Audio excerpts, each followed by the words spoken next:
नमस्कार दोस्तों। आज हम लोग जो है घटना चक्र घटना चक्र एंशियंट हिस्ट्री का लेक्चर नंबर सेकंड देखेंगे। तो इसमें जो है सैंधव सभ्यता एवं संस्कृति है दोस्तों। इससे पहले हम लोग जो है मॉडर्न हिस्ट्री का कंप्लीट घटना चक्र 2025 का वीडियो कंप्लीट कर चुके हैं, जो कि नीचे दिए गए वीडियो के नीचे जो प्लेलिस्ट का लिंक है उसमें आप जा करके पूरा मॉडर्न हिस्ट्री देख सकते हैं। तो दोस्तों, मॉडर्न हिस्ट्री के बाद हम लोग जो है घटना चक्र का एंशियंट हिस्ट्री देख रहे हैं। तो उस कड़ी में आज एंशियंट हिस्ट्री का लेक्चर नंबर सेकंड है दोस्तों। वीडियो के नीचे टेलीग्राम का लिंक नीचे दिया गया है, उसको ज्वाइन करके आप जो है वहाँ उस टेलीग्राम लिंक में बहुत से बुक का पीडीएफ शेयर किया जाता है, जिसको आप डाउनलोड करके आसानी से पढ़ सकते हैं। तो दोस्तों, आज के क्लास में हम लोग जो है सैंधव सभ्यता एवं संस्कृति के बारे में देखेंगे। तो इसका नोट्स देखते हैं। तो सैंधव सभ्यता के लिए साधारणतः तीन नामों का प्रयोग होता है। पहला सिंधु सभ्यता, दूसरा सिंधु घाटी की सभ्यता और तीसरा हड़प्पा सभ्यता। तो दोस्तों, ये बोल रहा है कि जो सिंधु सभ्यता है इसके लिए तीन नाम का प्रयोग किया जाता है, अर्थात इन्हें तीन नामों से और जाना जाता है। पहला सिंधु सभ्यता, दूसरा सिंधु घाटी की सभ्यता और तीसरा हड़प्पा सभ्यता। तो दोस्तों, सैंधव सभ्यता या सिंधु सभ्यता इसका नाम इसलिए पड़ा क्योंकि जो सिंधु नदी थी, सिंधु नदी के किनारे यह सभ्यता बसी थी। मतलब कुछ मानव यहाँ बसे थे और उनकी एक कल्चर हो गई थी, एक सांस्कृतिक कल्चर जिसे हम सभ्यता बोलते हैं। तो सिंधु नदी के किनारे बसने के कारण इसे जो है प्रारंभ में सिंधु सभ्यता का नाम दिया गया। तो यहाँ सिंधु सभ्यता एवं सिंधु घाटी की सभ्यता का नाम दिया गया। किंतु बाद में इस जो ये जो मानव थे, इन्हीं तरह के कैरेक्टर सिंधु घाटी जो सिंधु नदी है उसके दूर भी बहुत मिली, काफी डिस्टेंस दूर भी मिली। जैसे उत्तर प्रदेश के आलमगीरपुर में मिली और कुछ गुजरात में मिली। तो यह सिंधु नदी से काफी दूर भी मिली। तो इसलिए जो है पहले सिंधु नदी के नजदीक मिली थी, इसलिए जो है सिंधु नदी के नाम पर इसका नाम सिंधु घाटी की सभ्यता रख दिया गया। बट यह बाद में रिसर्च करने के बाद दयाराम साहनी के द्वारा इत्यादि के द्वारा, तो ये ही सभ्यता या ऐसे ही कल्चर जो है सिंधु नदी से काफी दूर मिले। तो इसको मिला करके इसलिए इस घाटी सभ्यता का नाम क्या रख दिया गया, हड़प्पा सभ्यता। तो हड़प्पा सभ्यता इसलिए पड़ा, पहले चूंकि सिंधु के नजदीक मिलती थी तो इसलिए बोला गया कि भाई ये नदी के नजदीक है, तो इसी के नाम पर इसकी सभ्यता रख दी गई, सिंधु सभ्यता या सिंधु घाटी की सभ्यता। परंतु यह सभ्यता सिंधु नदी से बाद में और भी दूर स्थानों पर मिली। जैसे दैमाबाद महाराष्ट्र में भी इसका जो दक्षिणी है, यह दैमाबाद महाराष्ट्र में है। तो महाराष्ट्र तक यह सभ्यता फैली थी, तो इसलिए इसको मिला करके हड़प्पा सभ्यता कहते हैं। तो हड़प्पा सभ्यता की खोज वर्ष 1921 में भारतीय पुरातत्व सर्वेक्षण के महानिदेशक सर जॉन मार्शल के निर्देशन में राय बहादुर दयाराम साहनी ने किया था। तो हड़प्पा सभ्यता की खोज कौन किया था? तो राय बहादुर दयाराम साहनी ने। किसके निर्देशन पर? तो जॉन मार्शल के निर्देश पर। तो हड़प्पा कहाँ है दोस्तों? तो हड़प्पा जो है यह पाकिस्तान, जो हड़प्पा है यह पाकिस्तान के पंजाब प्रांत के साहिवाल जिले में स्थित है। जबकि मोहनजोदड़ो है यह सिंध प्रांत के लरकाना जिले में स्थित है। तो पिग्गट महोदय ने हड़प्पा और मोहनजोदड़ो को एक विस्तृत साम्राज्य की जुड़वा राजधानियां कहा था। तो पूछा जाता है कि हड़प्पा और मोहनजोदड़ो को एक विस्तृत साम्राज्य की जुड़वा राजधानियां किसने कहा था? तो वह जो पिग्गट महोदय ने कहा था। हड़प्पा नदी रावी नदी के किनारे स्थित है। तो इसका हम देखते हैं, हड़प्पा मतलब यहाँ र आ रहा है तो हड़प्पा शब्द में, तो इसलिए इसे रावी नदी के किनारे, मतलब इससे इस ट्रिक से हम याद कर सकते हैं हड़प्पा मतलब ह फिर र आ रहा है तो इसलिए रावी नदी के बाएं तट पर स्थित है। जबकि मोहनजोदड़ो जो है सिंधु नदी के तट पर स्थित है। एक शब्द है मौसी, जैसे मौसी आप लोग बोलते हैं तो उससे थोड़ा सा लिंक कर सकते हैं। तो मोहनजोदड़ो तो सी से सिंधु, तो मोहनजोदड़ो सिंधु नदी के दाहिने तट पर स्थित है। सर जॉन मार्शल ने सर्वप्रथम इस सभ्यता को सिंधु सभ्यता का नाम दिया। तो इस सभ्यता का सिंधु सभ्यता नाम किसने दिया? तो सर जॉन मार्शल ने दिया। रेडियो कार्बन 14 जैसी नवीन विश्लेषण पद्धति के द्वारा हड़प्पा सभ्यता की तिथि 2300 से 1700 ईसा पूर्व मानी गई, जो सर्वाधिक मान्य तिथि है। लगभग 2300 ईसा पूर्व से 1900 ईसा पूर्व तक यह सभ्यता अपने विकास की पराकाष्ठा पर थी। यह सभ्यता मेसोपोटामिया तथा मिस्र की सभ्यताओं के समकालीन थी। तो सिंधु घाटी की जो सभ्यता है यह मेसोपोटामिया तथा मिस्र की सभ्यताओं के समकालीन था।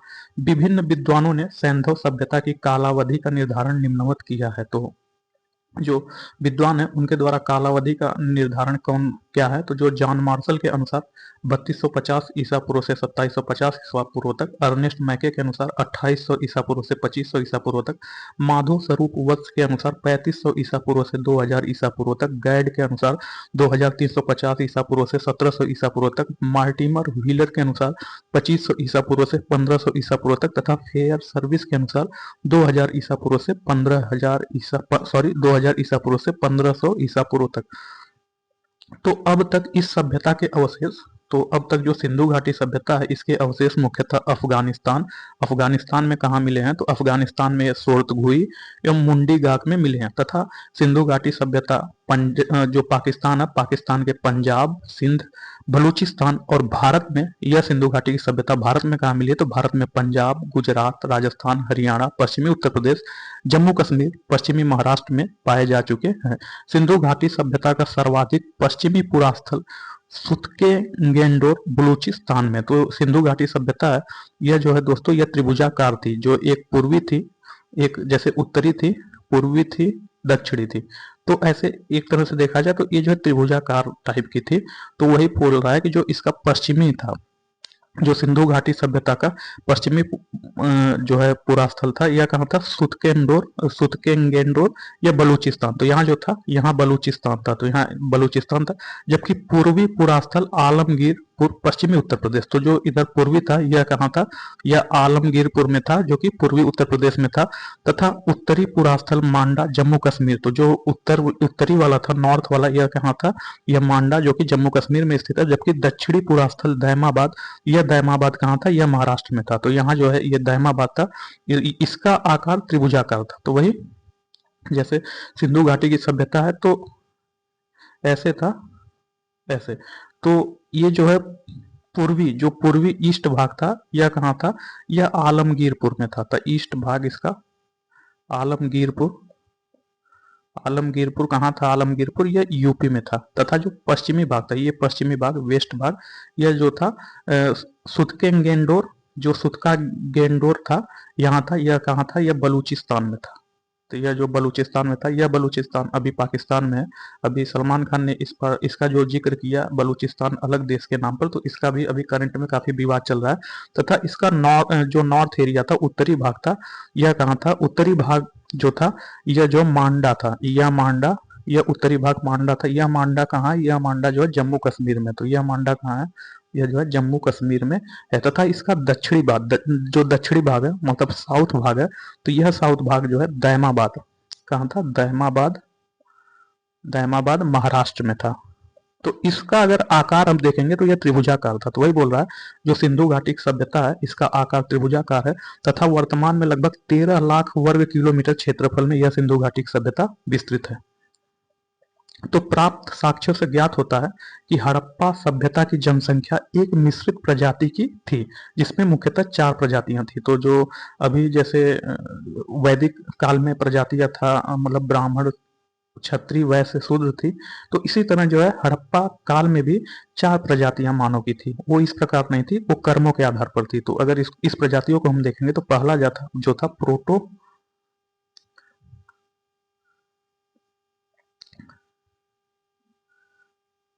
तो जो है था प्रोटो ऑस्ट्रेलाइड काकेशियन, दूसरा भूमध्य सागरी, इंडो यूरोपियन या कैस्पियन, तीसरा अल्पाइन, तथा चौथा मंगोलाइड। मोहनजोदड़ो के जो निवासी थे वे अधिकांशतः जो है भूमध्य सागरी प्रजाति के थे। तो जो मोहनजोदड़ो के निवासी थे ये कौन से थे, ये भूमध्य सागरी प्रजाति के थे। सिंधु सभ्यता के संस्थापकों के संबंध में निम्न विद्वानों के विचार। तो इनके संस्थापक के संबंध में निम्न विचार है। जो डॉक्टर लक्ष्मण स्वरूप है, ये सिंधु सभ्यता का निर्माता किसे मानते हैं, तो ये जो आर्य को मानते हैं। तो आर्यों को डॉक्टर लक्ष्मण स्वरूप जो है सिंधु घाटी सभ्यता के निर्माता मानते हैं। गार्डन चाइल्ड एवं मार्टिमर व्हीलर ने सुमेरियन को सिंधु घाटी सभ्यता का निर्माता माना, तथा राखाल दास बनर्जी ने जो द्रविडियन है उनको सिंधु घाटी सभ्यता का जो है निर्माता माना। तो जैसे दोस्तों ये जो भारत है, तो भारत में जो ईरान से, मतलब इधर से जो आए थे इन्वेडर, तो उनको जो है आर्यन बोला गया। ठीक है, इनको आर्यन बोला गया। तथा साउथ इंडिया के जो लोग थे उनको जो है द्रविडियन बोला गया। तो सिंधु घाटी के जिन नगरों की खुदाई की गई उन्हें निम्नलिखित वर्गों में वर्गीकृत किया गया। तो उनके नगरों को जो है निम्न नगरों में वर्गीकृत किया गया। पहला केंद्रीय नगर, दूसरा तटीय नगर और तीसरा पत्तन नगर। और पहला जो है केंद्रीय नगर, दूसरा तटीय एवं पतन नगर तथा चौथा तीसरा जो अन्य नगर एवं कस्बे। तो जो सिंधु घाटी सभ्यता है उसके नगरों को 3 भागों में विभाजित कर दिया गया। तो मान लीजिए ये सभ्यता है सिंधु घाटी सभ्यता, तो जो केंद्रीय नगर है इसमें जो है राजा एवं उनके मंत्रियों का आवास रहता था, तो इसे केंद्रीय नगर कहा जाता था। तथा इसके बाद जो है अन्य नगर एवं कस्बे जैसे अन्य जो प्रजा थी उनका घर था। फिर तथा जो समुद्र के या नदियों के किनारे जो नगर बसे थे उनको जो है तटीय या पतन नगर कहते थे। तो हड़प्पा के टीले या ध्वंसावशेषों के विषय में सर्वप्रथम जानकारी 1826 ईस्वी में चार्ल्स मेसन ने दी। जनवरी 1921 में दयाराम साहनी के नेतृत्व में पंजाब, जो कि पाकिस्तान में है, के वर्तमान साहिवाल जिले में रावी नदी के बाएं तट पर स्थित हड़प्पा का सर्वेक्षण आरंभ हुआ। वर्ष 1926 से 27 और 1933 से 34 में माधव स्वरूप वत्स ने तथा वर्ष 1946 में मार्टिमर व्हीलर ने व्यापक स्तर पर उत्खनन कराया। हड़प्पा से प्राप्त 2 टीलों में पूर्वी टीले को नगर टीला तथा पश्चिमी टीले को दुर्ग टीला के नाम से संबोधित किया गया। तो यहाँ से लगभग 6 कक्षों की 2 पंक्तियों में निर्मित कुल 12 अन्नागार के अवशेष मिले। तो कितने 6 कक्षों की 2 पंक्तियों में निर्मित कुल 12 अन्नागार के अवशेष प्राप्त हुए। हड़प्पा के सामान्य आवास क्षेत्र के दक्षिण में एक ऐसा कब्रिस्तान था जिसे समाधि R37 नाम दिया गया। नगर की रक्षा के लिए पश्चिम की ओर स्थित दुर्ग टीले के व्हीलर माउंड एबी की संज्ञा दी गई। इसके अतिरिक्त यहाँ से प्राप्त कुछ अन्य महत्वपूर्ण अवशेषों में एक बर्तन पर बना मछुआरे का चित्र, शंख का बना बैल, स्त्री के गर्भ से निकला हुआ पौधा जिसे उर्वरता की देवी माना गया। तो इसमें जो है स्त्री के गर्भ से निकला हुआ पौधा मतलब पृथ्वी के गर्भ से निकला हुआ पौधा जिसे उर्वरता की देवी माना गया। तांबे का बना इक्का, ईंटों के वृत्ताकार चबूतरे, गेहूं तथा जौ के दानों के अवशेष प्रमुख है। मोहनजोदड़ो सिंधी भाषा का एक शब्द है जिसका हिंदी रूपांतरण मृतकों का टीला है। तो मोहनजोदड़ो यह सिंधी भाषा का शब्द है जिसका अगर हिंदी में ट्रांसलेशन करेंगे तो उसका हिंदी में मीनिंग क्या है, मृतकों का टीला। सिंध प्रांत के लरकाना जिले में सिंधु नदी के दाहिने तट पर स्थित मोहनजोदड़ो की सर्वप्रथम खोज राखाल दास बनर्जी ने वर्ष 1922 में की थी। मोहनजोदड़ो का सर्वाधिक उल्लेखनीय स्मारक बृहत स्नानागार है। इसकी लंबाई उत्तर से दक्षिण की ओर लगभग 55 मीटर और चौड़ाई पूर्व से पश्चिम दिशा की ओर लगभग 33 मीटर है। इसके मध्य निर्मित स्नान कुंड की उत्तर से दक्षिण लंबाई 39 फीट अर्थात 11.88 मीटर, चौड़ाई 23 फीट अर्थात 7.01 मीटर तथा गहराई 8 फीट 2.43 मीटर है। यह विशाल स्नानागार धर्मानुष्ठान संबंधी स्नान के लिए था। मार्शल ने इसे तत्कालीन विश्व का एक आश्चर्यजनक निर्माण कहा। सिंधु सभ्यता में अभिलेख युक्त मुहरें सर्वाधिक मोहनजोदड़ो से मिली। तो मोहनजोदड़ो की एक अन्य इमारत विशाल स्नानागार है जो 45.72 मीटर लंबा, 22.86 मीटर चौड़ा है। बृहत स्नानागार के उत्तर पूर्व में 70.1 गुणे 23.77 मीटर के आकार का एक विशाल भवन के अवशेष मिले हैं। संभवतः यह पुरोहित आवास था। तो यह किसका आवास था? तो यह वहां के पुरोहित का आवास था तथा यहाँ पुरोहितों का विद्यालय स्थित रहा है। मोहनजोदड़ो की प्रमुख विशेषता उसकी सड़कें थी। मुख्य सड़क 9.15 मीटर चौड़ी जिसे राजपथ कहा जाता था। तो जो मोहनजोदड़ो का जो मुख्य सड़क था उसको राजपथ कहा जाता था। सड़कें सीधी दिशा में एक दूसरे को समकोण पर काटती। तो जो सड़कें थी फिर सीधी दिशा में एक दूसरे के समकोण पर काटती थी, मतलब 90 डिग्री। जैसे चौराहा होता है तो इधर से आप इधर जा सकते हैं, वैसे काटती थी।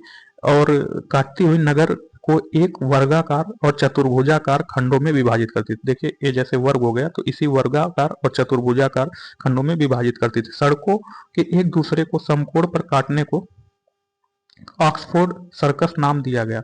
तो जो सड़क है वे जैसे सड़क एक दूसरे को समकोण पर जो काटती हैं इसको क्या नाम दिया गया? इसको ऑक्सफोर्ड सर्कस नाम दिया गया। मोहनजोदड़ो के पश्चिमी भाग में स्थित दुर्ग टीले को स्तूप टीला भी कहा जाता है। तो मोहनजोदड़ो के जो पश्चिमी भाग में स्थित दुर्ग टीला है उसको स्तूप टीला कहा जाता है क्योंकि यहाँ पर कुषाण शासकों ने एक स्तूप का निर्माण करवाया था। मोहनजोदड़ो से प्राप्त अन्य अवशेषों में कांसे की बनी नृत्यरत नारी की मूर्ति। तो मोहनजोदड़ो से जो प्राप्त कांसे की जो मूर्ति है वह क्या थी, वह नृत्य करती नारी की मूर्ति थी। पुजारी योगी की मूर्ति, मुद्रा पर अंकित अंकित पशुपतिनाथ अर्थात शिव की मूर्ति, कुंभकारों के 6 भट्टे, सूती कपड़ा, गले हुए तांबे के ढेर, सीपी की बनी हुई पटरी, अंतिम स्तर पर बिखरे हुए एवं कुएं से प्राप्त नर कंकाल तथा घोड़े के दांत एवं गीली मिट्टी के कपड़े के साक्ष्य मिले हैं। मोहनजोदड़ो से लगभग 130 किलोमीटर दक्षिण में इस जो मोहनजोदड़ो है, इससे लगभग 130 किलोमीटर दक्षिण में स्थित चन्हुदड़ो, जो चन्हुदड़ो है, इसकी खोज 1931 में एनजी मजूमदार ने की थी। वर्ष 1935 से 36 में इसका उत्खनन मैके ने किया था। तो जो चन्हुदड़ो है, चन्हुदड़ो का खोज जो है एनजी मजूमदार ने किया था तथा चन्हुदड़ो का खोज मैके ने किया था। यहाँ सैंधव संस्कृति के अतिरिक्त उत्तरवर्ती हड़प्पा संस्कृति, जिसे झूकर एवं झांगर संस्कृति कहते हैं। तो जो चन्हुदड़ो है, चन्हुदड़ो में जो है जो चन्हुदड़ो है चन्हुदड़ो में जो है हड़प्पा संस्कृति, चन्हुदड़ो में जो है जो हड़प्पा संस्कृति थी जिसे झूकर और झांगर संस्कृति कहते हैं, इसके अवशेष मिले हैं। संभवतः यह एक औद्योगिक केंद्र था जहां मणिकारी, मोहर बनाने, भार माप के बटखरे बनाने का काम होता था। मैके को यहाँ से मनका बनाने का कारखाना तथा भट्ठी प्राप्त हुई। यहाँ से प्राप्त अवशेषों में प्रमुख हैं अलंकृत हाथी, खिलौना एवं कुत्ते के बिल्ली का पीछा करते हुए पदचिन्ह। तो जो यहाँ चन्हुदड़ो है, चन्हुदड़ो में एक इंपॉर्टेंट है, जो कुत्ता है यह बिल्ली का पीछा करता हुआ इसके पदचिन्ह पाए गए। ये बहुत इंपॉर्टेंट है, एग्जाम में पूछा गया है कि जो कुत्ता है उसको बिल्ली का पीछा करते हुए कहाँ पाया गया, तो यह चन्हुदड़ो में पाया गया। सौंदर्य प्रसाधनों में प्रयुक्त लिपस्टिक भी चन्हुदड़ो में पाया गया है। चन्हुदड़ो एकमात्र पुरास्थल है जहां से वक्राकार ईंटें मिली हैं। यहाँ किसी दुर्ग का अवशेष नहीं था। तो जो चन्हुदड़ो है, चन्हुदड़ो में किसी दुर्ग का अवशेष नहीं था। जैसे जो नगर था दोस्तों, नगर के किनारे जो दीवार बना दिया जाता था जो बाहरी आक्रमणकारी थे उनसे बचने के लिए। तो चन्हुदड़ो एक ऐसा नगर था जिसके जिसके किनारे कोई दुर्ग नहीं था। गुजरात में अहमदाबाद जिले में भोगवा नदी के तट पर स्थित लोथल की खोज सर्वप्रथम डॉक्टर S.R. राव ने की। तो जो लोथल है यह एक जो है बंदरगाह नगर है अर्थात पतन नगर है। यह जो है अहमदाबाद जिले के भोगवा नदी पर स्थित है। खंभात की खाड़ी के तट पर स्थित यह स्थल पश्चिमी एशिया में व्यापार के लिए एक प्रमुख बंदरगाह माना जाता है। नगर योजना तथा अन्य भौतिक वस्तुओं के आधार पर लोथल एक लघु हड़प्पा या लघु मोहनजोदड़ो नगर प्रतीत होता है। यहाँ से फारस की मुद्राशील और पक्के रंग में रंगे हुए पात्र प्राप्त हुए हैं। लोथल में गढ़ी तथा नगर दोनों एक रक्षा प्राचीर से घिरे हैं। लोथल की सबसे प्रमुख विशेषता जहाजों की गोदी डकयार्ड है। यहाँ से प्राप्त अन्य महत्वपूर्ण अवशेष हैं धान, चावल और बाजरे के साक्ष्य, फारस की मुहर, घोड़े की लघु मूर्ति, 3 द्विशव समाधियां। तो जो लोथल है, लोथल से क्या क्या प्राप्त होते हैं, तो लोथल से जो है धान, चावल, बाजरा, फारस की मुहर, घोड़े की लघु मूर्ति तथा 3 द्विशव समाधि। कालीबंगा, जो कालीबंगा राजस्थान के हनुमानगढ़ में कहाँ स्थित है, तो जो हनुमानगढ़ में पूर्व हनुमानगढ़ जिला गंगानगर का भाग था वहां स्थित है। जो कालीबंगा है, कालीबंगा स्थल की खोज इटली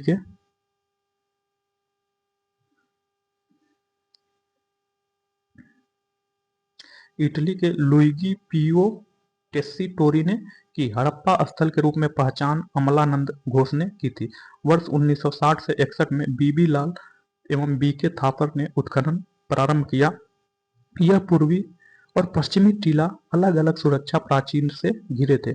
यहाँ पर पश्चिम दिशा में स्थित दुर्ग वाले टीले पर सैंधव सभ्यता के नीचे प्राक सैंधव संस्कृति के पुरावशेष प्राप्त हुए हैं। मोहनजोदड़ो के भवन पक्की ईंटों से बने थे। तो जो मोहनजोदड़ो के भवन थे एक पक्की ईंटों से बने थे, जबकि कालीबंगा के भवन जो कच्ची ईंटों से बने थे। तो पूछा जाता है कि किसकी भवन पक्की ईंटों से बने थे तथा किसकी भवन कच्ची ईंटों से बने थे। तो जो कालीबंगा है, कालीबंगा के भवन जो है कच्ची ईंटों से बने थे, जबकि मोहनजोदड़ो के भवन पक्की ईंटों से बने थे। पक्की ईंटों का प्रयोग केवल नालियों, कुओं एवं स्नानागार बनाने में ही किया गया। यहाँ से जुते हुए खेत के साक्ष्य मिले हैं, जिसकी जुताई आड़ी तिरछी की गई। तो यहाँ से जो है जुते हुए खेत की साक्ष्य मिले जिसकी जुताई जो आड़ी तिरछी की गई। मोहनजोदड़ो एवं हड़प्पा के समान यहाँ से दो टीले मिले हैं जो सुरक्षा दीवारों से घिरे हैं। पूर्व की ओर स्थित टीला बड़ा जबकि पश्चिम की तरफ स्थित टीला छोटा था। पश्चिम टीले को कालीबंगा प्रथम नाम दिया गया। कालीबंगा में भूकंप आने का साक्ष्य मिला है। दुर्ग या गढ़ी वाले टीले के दक्षिणी अर्धभाग में चार या पांच कच्ची ईंटों के चबूतरे बने थे। तो एक चबूतरे पर अग्निकुंड, कुआं तथा पक्की ईंटों का बना एक आयताकार गर्त था जिसमें पशुओं की हड्डियां थी। दूसरे चबूतरे पर 7 अग्निकुंड या वेदिकाएं एक पंक्ति में बनी थी। जो कालीबंगा है, कालीबंगा से सेलखड़ी तथा मिट्टी की मुहरें एवं मृदभांड के टुकड़े मिले हैं। जो धौलीवीरा है, धौलीवीरा गुजरात के कच्छ के रण में अवस्थित है। सर्वप्रथम वर्ष 1967 से 68 में धौलीवीरा की खोज जेपी जोशी ने की थी। वर्ष 1990 से 91 के दौरान आर एस बिष्ट द्वारा व्यापक पैमाने पर उत्खनन का कार्य प्रारंभ किया गया। जो धौलीवीरा है, यह नगर आयताकार बना था। धौलीवीरा नगर को 3 भागों किला, मध्यनगर, निचला नगर में विभाजित किया गया था। धौलीवीरा से एक विशाल जलाशय मिला है। धौलीवीरा के निवासी एक उन्नत जल प्रबंधन धौलीवीरा के जल निवासी एक उन्नत जल प्रबंधन व्यवस्था से परिचित थे। धौलीवीरा से हड़प्पा लिपि के बड़े आकार के 10 चिन्हों वाला एक शिलालेख मिला है। सुरकोटदा गुजरात के कच्छ जिले में स्थित है। सुरकोटदा नगर 2 दुर्गीकृत भागों, गढ़ी तथा आवास क्षेत्रों में विभाजित था। सुरकोटदा के कब्रिस्तान से कलश समाधान के साक्ष्य मिले हैं। सुरकोटदा से घोड़े की कुछ हड्डियों के साक्ष्य मिले हैं। दैमाबाद यह महाराष्ट्र के अहमदनगर जिले में प्रवरा नदी के बाएं किनारे पर स्थित है। तो दैमाबाद कहाँ स्थित है? तो दैमाबाद महाराष्ट्र के अहमदनगर जिले में प्रवरा नदी के बाएं किनारे पर स्थित है। जो दैमाबाद है यह सैंधव सभ्यता का सबसे दक्षिणी स्थल है। दैमाबाद से रथ चलाते हुए मनुष्य जो दैमाबाद से रथ चलाते हुए मनुष्य, सांड, गैंडे आदि की आकृतियां प्राप्त हुई है। दैमाबाद से कुछ मृदभांड, सैंधव लिपि की एक मुहर, तस्तरी, प्याले आदि के साक्ष्य प्राप्त हुए हैं। राखीगढ़ी है, यह हरियाणा के हिसार जिले में घग्गर नदी के किनारे पर स्थित है। राखीगढ़ी कहाँ स्थित है? तो राखीगढ़ी हरियाणा के हिसार जिले में घग्गर नदी के किनारे स्थित है। राखीगढ़ी नवीनतम शोधों के अनुसार सबसे बड़ा सैंधव स्थल है। जो रोपड़ है, रोपड़ पंजाब के सतलज नदी के बाएं तट पर स्थित है। तो रोपड़ पंजाब के सतलज नदी के बाएं तट पर स्थित रोपड़, इसका आधुनिक नाम जो है रूपनगर है। तो जो रोपड़ का आधुनिक नाम रूपनगर है। वर्ष 1950 में रोपड़ की खोज बीबी लाल ने की तथा वर्ष 1953 से 55 के दौरान यज्ञदत्त शर्मा ने इसकी खुदाई की। तो जो रोपड़ है, रोपड़ की खोज जो है बीबी लाल ने की तथा रोपड़ की खुदाई जो है यज्ञदत्त शर्मा ने की। यहाँ से जो रोपड़ है, रोपड़ से मृदभांड, सेलखड़ी की मुहर, चट के बटखरे, एक छुरा, तांबे के बड़ाग्र तथा कुल्हाड़ी आदि प्राप्त हुए हैं। रोपड़ से मनुष्य के साथ पालतू कुत्ते के दफनाए जाने का साक्ष्य मिला है। तो इससे पहले जो पालतू कुत्ते के साथ मनुष्य का दफनाए जाने का साक्ष्य कहाँ मिला था? इससे पहले वाली क्वेश्चन क्लास में हम देखे थे। तो वह जो बुर्ज होम में मिला था, यह बुर्ज होम कहाँ? तो यह बुर्ज होम जम्मू कश्मीर में है। जो रंगपुर है, रंगपुर गुजरात के सौराष्ट्र क्षेत्र में है। रंगपुर से प्राक हड़प्पा और उत्तर हड़प्पाकालीन सभ्यता के साक्ष्य मिले हैं। रंगपुर से प्राप्त वनस्पति अवशेषों के आधार पर कहा जा सकता है कि वे लोग चावल, बाजरा और ज्वार की खेती करते थे। तो सैंधव सभ्यता के प्रमुख स्थल एवं उनसे संबंधित नदी वेरी इंपॉर्टेंट है, इसी से पूछा जाता है। तो जो हड़प्पा है, हड़प्पा रावी नदी के किनारे पर स्थित है। मोहनजोदड़ो जो है सिंधु नदी के किनारे स्थित है। कालीबंगा है, यह घग्गर नदी के किनारे स्थित है। लोथल जो भोगवा नदी के किनारे स्थित है। तो इन तीनों को हम याद कर सकते हैं। तो हड़प्पा में हम शब्द से ही देख सकते हैं। तो हड़ के बाद र आता है, तो र से रावी नदी, तथा मोहनजोदड़ो में सिंधु नदी। तो एक मौसी शब्द होता है, तो मौसी में हम याद कर सकते हैं मोह से मोहनजोदड़ो, सिंधु से सिंधु नदी, तथा लोथल भोगवा नदी में तो लोभ, एक शब्द लोभ होता है। तो लोभ से लोथल जो भोगवा नदी के किनारे स्थित है। रोपड़ है, यह सतलज नदी के किनारे स्थित है। तो कुछ शब्द है जो रोष, जैसे किसी को गुस्सा आ जाता है तो उसे रोस कहते हैं। तो रो से रोपड़ तथा स से सतलज, तो रोस तो रोपड़ सतलज नदी के किनारे स्थित है। मांडा जो है चिनाब नदी के किनारे स्थित है। दैवा जो दैमाबाद है, यह दैमाबाद महाराष्ट्र में स्थित है। तो जो दैमा है, दैमाबाद है, दैमाबाद महाराष्ट्र में स्थित है। तथा दैमाबाद किस नदी के किनारे स्थित है? तो दैमाबाद जो प्रवरा नदी के किनारे स्थित है। आलमगीरपुर, आलमगीरपुर पूर्वी उत्तर प्रदेश में है। तो आलमगीरपुर जो है हिंडन नदी के किनारे स्थित है। सुतका गेंडोर, जो सुतका गेंडोर है यह दास्त या दास्क नदी के किनारे स्थित है। भगवानपुरा, जो भगवानपुरा है यह सरस्वती नदी के किनारे स्थित है। तो आलमगीरपुर उत्तर प्रदेश के मेरठ जिले में हिंडन नदी के किनारे स्थित है। तो जो आलमगीरपुर है यह उत्तर प्रदेश के मेरठ जिले में है और यहाँ जो है हिंडन नदी के किनारे स्थित है। आलमगीरपुर से खुदाई में मृदभांड और मनके मिले हैं। कुछ बर्तनों पर त्रिभुजाकार, कुछ बर्तनों पर त्रिभुज, मोर, गिलहरी आदि के चित्रकारियां मिलती हैं। जो हुलास है, हुलास उत्तर प्रदेश के सहारनपुर जिले में स्थित है। हुलास से कांचली मिट्टी के मनके, चूड़ियां, खिलौना गाड़ी आदि मिले हैं। सैंधव लिपि युक्त एक टप्पा का नाम भी साक्ष्य मिला है। देसलपुर, जो देसलपुर है, देसलपुर से एक रक्षा प्राचीर मिला है। तो देसलपुर से क्या मिला? तो देसलपुर से रक्षा प्राचीर मिला है। सुतका गेंडोर, जो सुतका गेंडोर है एक स्थल, जो सुतका गेंडोर स्थल दक्षिण बलूचिस्तान में दास्त या दास्क नदी के किनारे स्थित है। सुतका गेंडोर कहाँ है? तो यह दास्त या दास्क नदी के किनारे स्थित है। यह कहाँ है? बलूचिस्तान में है। सुतका गेंडोर की पहचान हड़प्पा स्थल के रूप में वर्ष 1927 में ऑरेल स्टीन ने की थी। सुतका गेंडोर का जो दुर्ग है एक प्राकृतिक चट्टान के ऊपर स्थित था। यहाँ से मृदभांड, एक ताम्र निर्मित बाड़ाग्र, ताम्र निर्मित ब्लेड के टुकड़े, 3 ठीकरे तथा मिट्टी की चूड़ियों के अवशेष प्राप्त हुए हैं। सोतका को, जो सोतका को या सुतका गेंडोर के पूर्व में स्थित है। वर्ष 1962 में इसकी खोज GF डेल्स द्वारा की गई। यहाँ से 2 टीले मिले हैं जिसके आकार सुतका गेंडोर जैसे हैं। बलूचिस्तान के दक्षिण तटवर्ती पट्टी पर स्थित बालाकोट, जो बलूचिस्तान है जो कि पाकिस्तान में है, तो बलूचिस्तान के दक्षिण तटवर्ती पट्टी पर स्थित बालाकोट एक बंदरगाह के रूप में कार्य करता था। यहाँ से हड़प्पा पूर्व एवं हड़प्पा कालीन अवशेष प्राप्त हुए हैं। जो इसकी नगर योजना सुनियोजित थी, भवनों के निर्माण में कच्ची ईंटों का, जबकि नालियों के निर्माण में पक्की ईंटों का प्रयोग किया जाता था। यहाँ का सबसे समृद्ध उद्योग सीप का उद्योग है। तो यहाँ का जो सबसे समृद्ध उद्योग है वह सीप का उद्योग था। यहाँ से काफी मात्रा में सीप से बनी चूड़ियों के टुकड़े मिले हैं।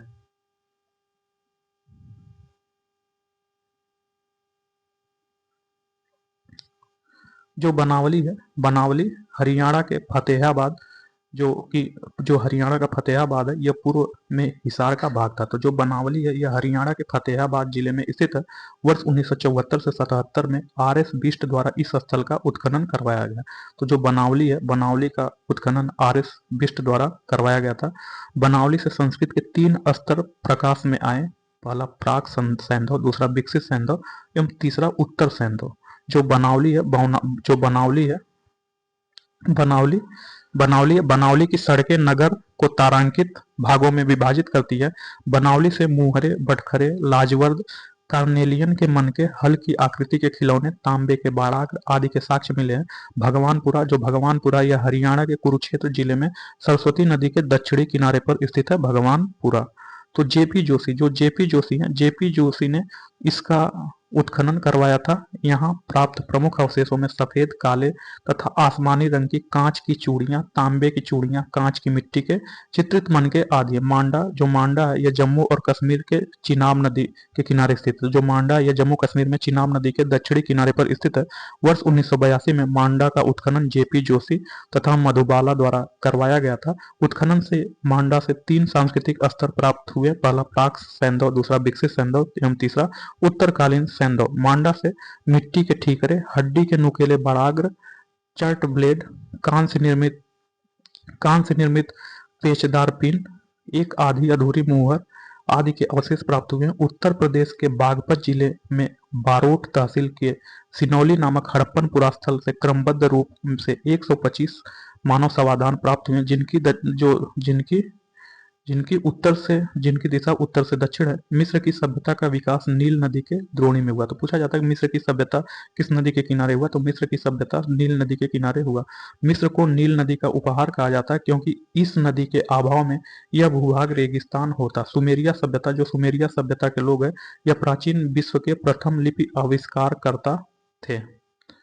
तो खुदाई से प्राप्त बहुसंख्यक नारी मूर्तियों से अनुमान लगाया जाता है कि सैंधव सभ्यता मात्र सत्तात्मक थी। तो पूछा जाता है कि जो सैंधव घाटी की सभ्यता है यह कौन सी थी, तो यह जो मात्र सत्तात्मक थी। सैंधव लोग शाकाहारी तथा मांसाहारी दोनों प्रकार के भोजन करते थे। सैंधव लोग जो है, सैंधव लोग के वस्त्र ऊनी और सूती दोनों प्रकार के होते थे। कंठहार, कर्णफूल, कड़ा, भुजबंद, अंगूठी, हंसुली, करधनी आदि आभूषण पहने जाते सैंधव सभ्यता के लोगों द्वारा। नौसारों से स्त्रियों के मांग में सिंदूर के प्रमाण मिले हैं, जो हिंदू धर्म में सुहाग का प्रतीक है। सैंधव काल में पासा प्रमुख खेल था। तो जो सैंधव काल में जो पासा है यह प्रमुख खेल था।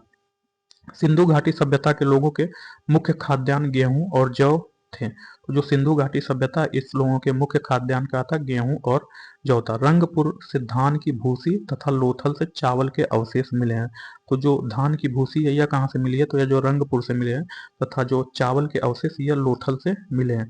लोथल से वृत्ताकार चक्की के 2 पार्ट मिले हैं। सूती वस्त्रों के अवशेषों से यह निष्कर्ष निकाला जाता है कि यहाँ के निवासी कपास उगाना जानते थे। सर्वप्रथम सैंधव निवासियों ने कपास की खेती प्रारंभ किया था। तो कपास की खेती का प्रारंभ कौन किया था, तो सर्वप्रथम सैंधव निवासियों ने किया था। भारत में कपास ग्रीस गई, जिससे वहां के लोग सिंडन के नाम से पुकारते थे। तो कपास में को जो है सिंडन के नाम से ग्रीस के लोग पुकारते थे। भारत में कपास की खेती का प्रारंभ 3000 ईसा पूर्व में किया गया, जबकि मिस्र में इसकी खेती 2500 ईसा पूर्व के लगभग शुरू की गई। जो हड़प्पा, मोहनजोदड़ो, कालीबंगा, सुरकोटदा के स्थलों में कुंवरदार ऊंट के जीवाश्म मिले हैं। सुरकोटदा, लोथल, कालीबंगा से घोड़े की मृद मूर्तियां, हड्डियां, जबड़े आदि के अवशेष मिले हैं। तो घोड़े की जो मृद मूर्तियां, हड्डियां, जबड़े इत्यादि कहाँ से मिले हैं, तो ये सुरकोटदा, लोथल एवं कालीबंगा से मिले हैं घोड़े की अस्थियां। सिंधु सभ्यता का प्रमुख उद्योग वस्त्र उद्योग था। मोहनजोदड़ो से तांबे के 2 उपकरणों से लिपटा हुआ सूती धागा एवं कपड़ा प्राप्त हुआ। लोथल तथा चंदुदड़ो में मनके बनाने का कार्य था। लोथल तथा बालाकोट सीप उद्योग से प्रसिद्ध था। प्रमुख धातु एवं उसके प्राप्ति स्थल, तो ये पूछा जाता है एग्जाम में कि प्रमुख धातु एवं उनके प्राप्ति स्थल कहाँ से प्राप्त हुए। तो जो तांबा है, तांबा जो है यह खेतड़ी राजस्थान से प्राप्त हुआ तथा बलूचिस्तान एवं ओमान से प्राप्त हुआ। तो तांबा कहाँ से प्राप्त हुआ, तो तांबा खेतड़ी राजस्थान, बलूचिस्तान एवं ओमान से प्राप्त हुआ। लाजवर्द, लाजवर्द जो है बदख्शा अफगानिस्तान से प्राप्त हुआ। टिन, टिन जो है ईरान एवं अफगानिस्तान से प्राप्त हुआ। चांदी, चांदी जो है राजस्थान के जावर एवं अजमेर खानों से प्राप्त हुआ तथा अफगानिस्तान एवं ईरान से भी चांदी प्राप्त हुआ। सीसा, सीसा जो ईरान, अफगानिस्तान और अजमेर राजस्थान से प्राप्त हुआ। जो शिलाजीत है, शिलाजीत हिमालय से प्राप्त हुआ। गोमेद, जो गोमेद है यह गुजरात से प्राप्त हुआ तथा सोना, सोना दक्षिण भारत कर्नाटक से प्राप्त हुआ।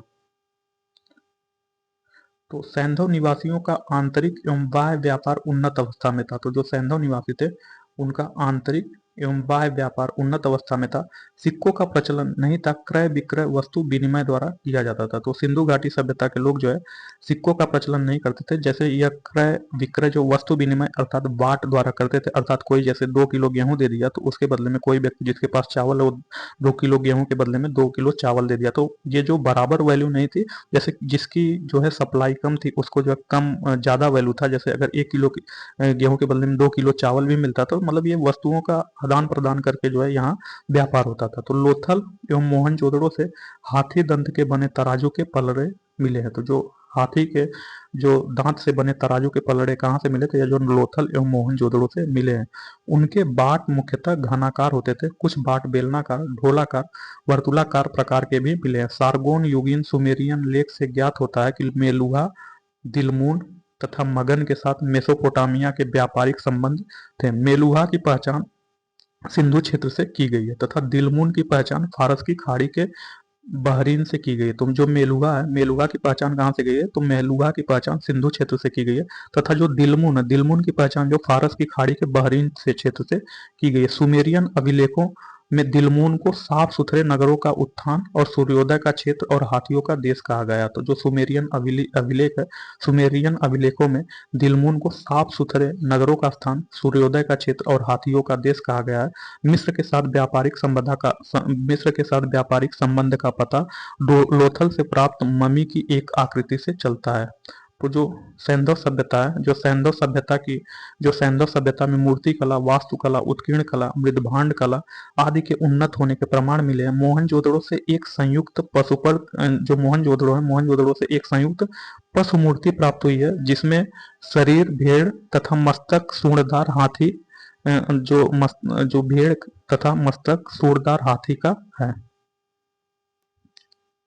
तो हड़प्पा की पाषाण मूर्तियों में 2 सिर रहित मानव मूर्तियां उल्लेखनीय हैं। धातु मूर्तियां लुप्त मोम या मधुच्छिष्ट विधि से बनाई जाती हैं।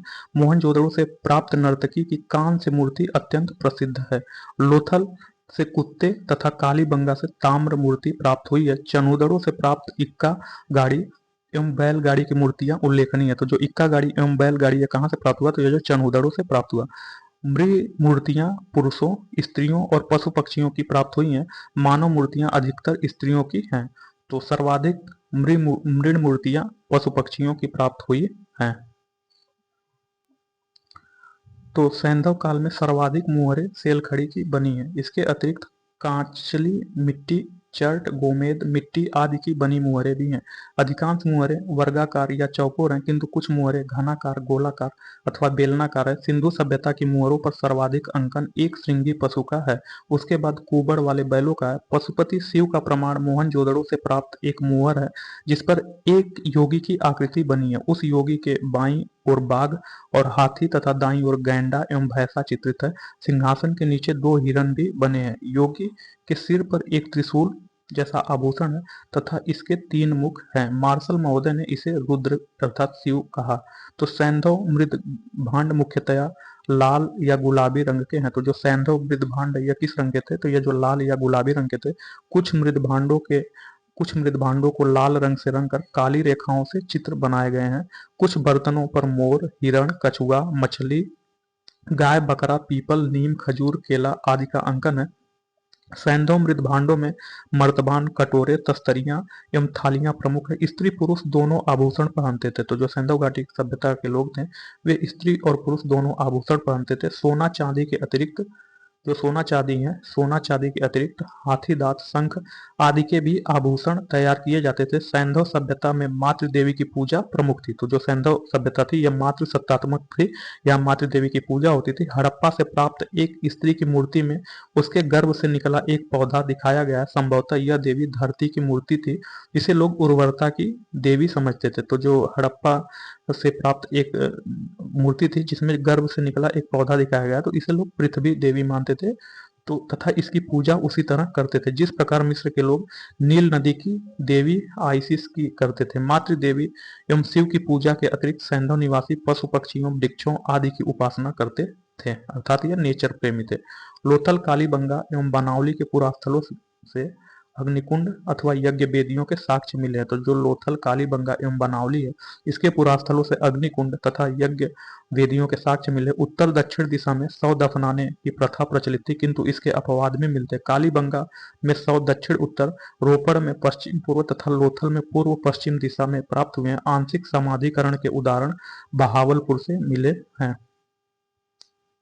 तो सैंधव सभ्यता के विनाश के कारणों पर विभिन्न इतिहासकारों एवं विद्वानों का मत। तो जो विनाश का कारण है, तो जो मार्शल मैके एवं एस.आर. राव ने सैंधव सभ्यता के विनाश का कारण बाढ़ माना है, जबकि गार्डन चाइल्ड, मार्टिमर वीमर तथा स्टुअर्ट पिगट ने सिंधु घाटी सभ्यता का विनाश जो आर्यों का आक्रमण माना है, जबकि ऑरेल स्टीन, अमलानंद घोष ने सिंधु घाटी सभ्यता का विनाश जलवायु परिवर्तन माना है। M.R. साहनी, H.T. लैम्ब्रिक तथा G.F. डेल्स ने सिंधु घाटी सभ्यता का विनाश जो भूतात्विक परिवर्तन के कारण माना है।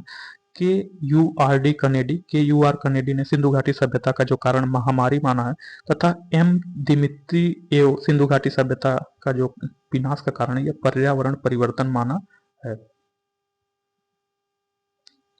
तो नेक्स्ट प्रश्न कोश में हम चलेंगे। तो इसमें जो है क्वेश्चन नंबर फर्स्ट है। तो क्वेश्चन नंबर फर्स्ट क्या बोल रहा है?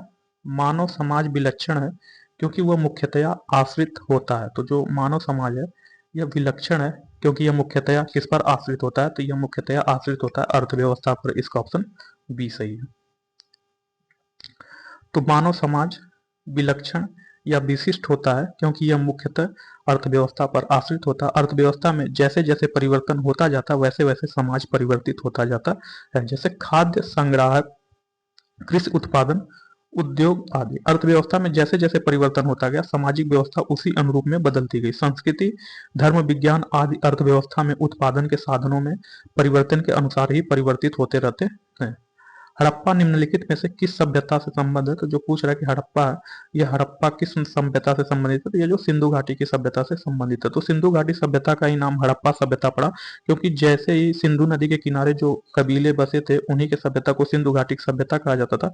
किंतु बाद में अत्यधिक खनन के बाद पता चला कि यह सिंधु घाटी सभ्यता बहुत दूर तक फैली है। तो इस नदी के नाम पर जो नजदीक की फैली थी इसलिए इस नदी के नाम पर पड़ा, लेकिन दूर की फैली गई तो सभी को मिला करके हड़प्पा सभ्यता बोला जाता है। तो यह हड़प्पा सभ्यता सिंधु घाटी सभ्यता का सर बहुत अच्छा नाम है, तो इसलिए यह जो है सिंधु घाटी सभ्यता को, इसका ऑप्शन बी सही है। तो हड़प्पा नामक पुरास्थल सिंधु घाटी सभ्यता से संबंधित है। सिंधु सभ्यता के प्रथम स्थल के नाम पर सैंधव सभ्यता को हड़प्पा सभ्यता के नाम से भी जाना जाता है। कालानुक्रम की दृष्टि से यह सभ्यता मिस्र एवं मेसोपोटामिया की प्राचीन सभ्यताओं के समकालिक थी। सिंधु सभ्यता संबंधित है, तो जो सिंधु सभ्यता है यह किस काल से संबंधित है? तो सिंधु घाटी सभ्यता जो है यह जो आद्य ऐतिहासिक युग से संबंधित है। तो आद्य ऐतिहासिक युग से सिंधु घाटी सभ्यता संबंधित है। दोस्तों इससे पहले हम लोग देखे थे इतिहास को जो है 3 भागों में बांटा गया था। तो एक जो है था प्रागैतिहासिक काल। तो पहला भाग क्या था? प्रागैतिहासिक काल। इसके पहले वाले वीडियो में हम देखे थे। तो प्रागैतिहासिक काल ऐसे काल को कहा जाता था जिसमें उसमें उस काल के हमें लिपि या लेखन हमें नहीं उपलब्ध है, अर्थात उस काल के बारे में हम नहीं जान सकते हैं। फिर दूसरा था आद्य ऐतिहासिक काल। तो आद्य ऐतिहासिक काल कैसा काल था? तो जो आद्य ऐतिहासिक काल था यह ऐसा काल था जिसमें लिपि तो हैं, लिपि हमारे पास हैं अभी, लेकिन उसको हम पढ़ अथवा समझ नहीं सकते हैं, तो इसे आद्य ऐतिहासिक काल बोला जाता है। तो जो सिंधु घाटी सभ्यता के जो लिपि है यह भाव चित्रात्मक है, अर्थात सिंबल में ऐसे हैं, कुछ ऐसे हैं, तो उसको आप अभी पढ़ नहीं सकते हैं न तो समझ सकते हैं। तो इसलिए जो है सिंधु घाटी सभ्यता कौन से काल में आता है? यह आद्य ऐतिहासिक युग में आता है। तथा उसके बाद जो है एक तीसरा ऐतिहासिक युग आता है। तो ऐतिहासिक युग ऐसा युग होता है जिसमें जिसमें लेखन है और उसको हम आधुनिक मानव समझ सकता है, तो इसे आद्य जो ऐतिहासिक काल कहा जाता है। तो ऐतिहासिक काल में एंशिएंट हिस्ट्री, मेडिवल हिस्ट्री और मॉडर्न हिस्ट्री हम लोग पढ़ते हैं। तो जो सिंधु सभ्यता है ये आद्य ऐतिहासिक युग में है, तो इसका ऑप्शन बी सही है। तो सैंधव सभ्यता आद्य ऐतिहासिक काल का सभ्यता है क्योंकि यहाँ पर लेखन कला का ज्ञान तो है किंतु अभी तक इसे पढ़ा नहीं जा सका, अतः इतिहास निर्माण में इसका प्रयोग नहीं किया जा सकता है। सिंधु घाटी की सभ्यता गैर आर्य थी। तो पूछ रहा है कि जो सिंधु घाटी की सभ्यता थी यह गैर आर्य थी, ऐसा क्यों?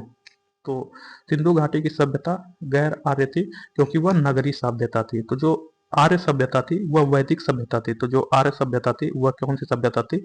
वह वैदिक सभ्यता थी और यह वैदिक सभ्यता ग्रामीण सभ्यता थी, जबकि सिंधु घाटी सभ्यता एक नगरी सभ्यता थी। इसलिए जो सिंधु घाटी सभ्यता गैर आर्य थी, इसका ऑप्शन ए सही है।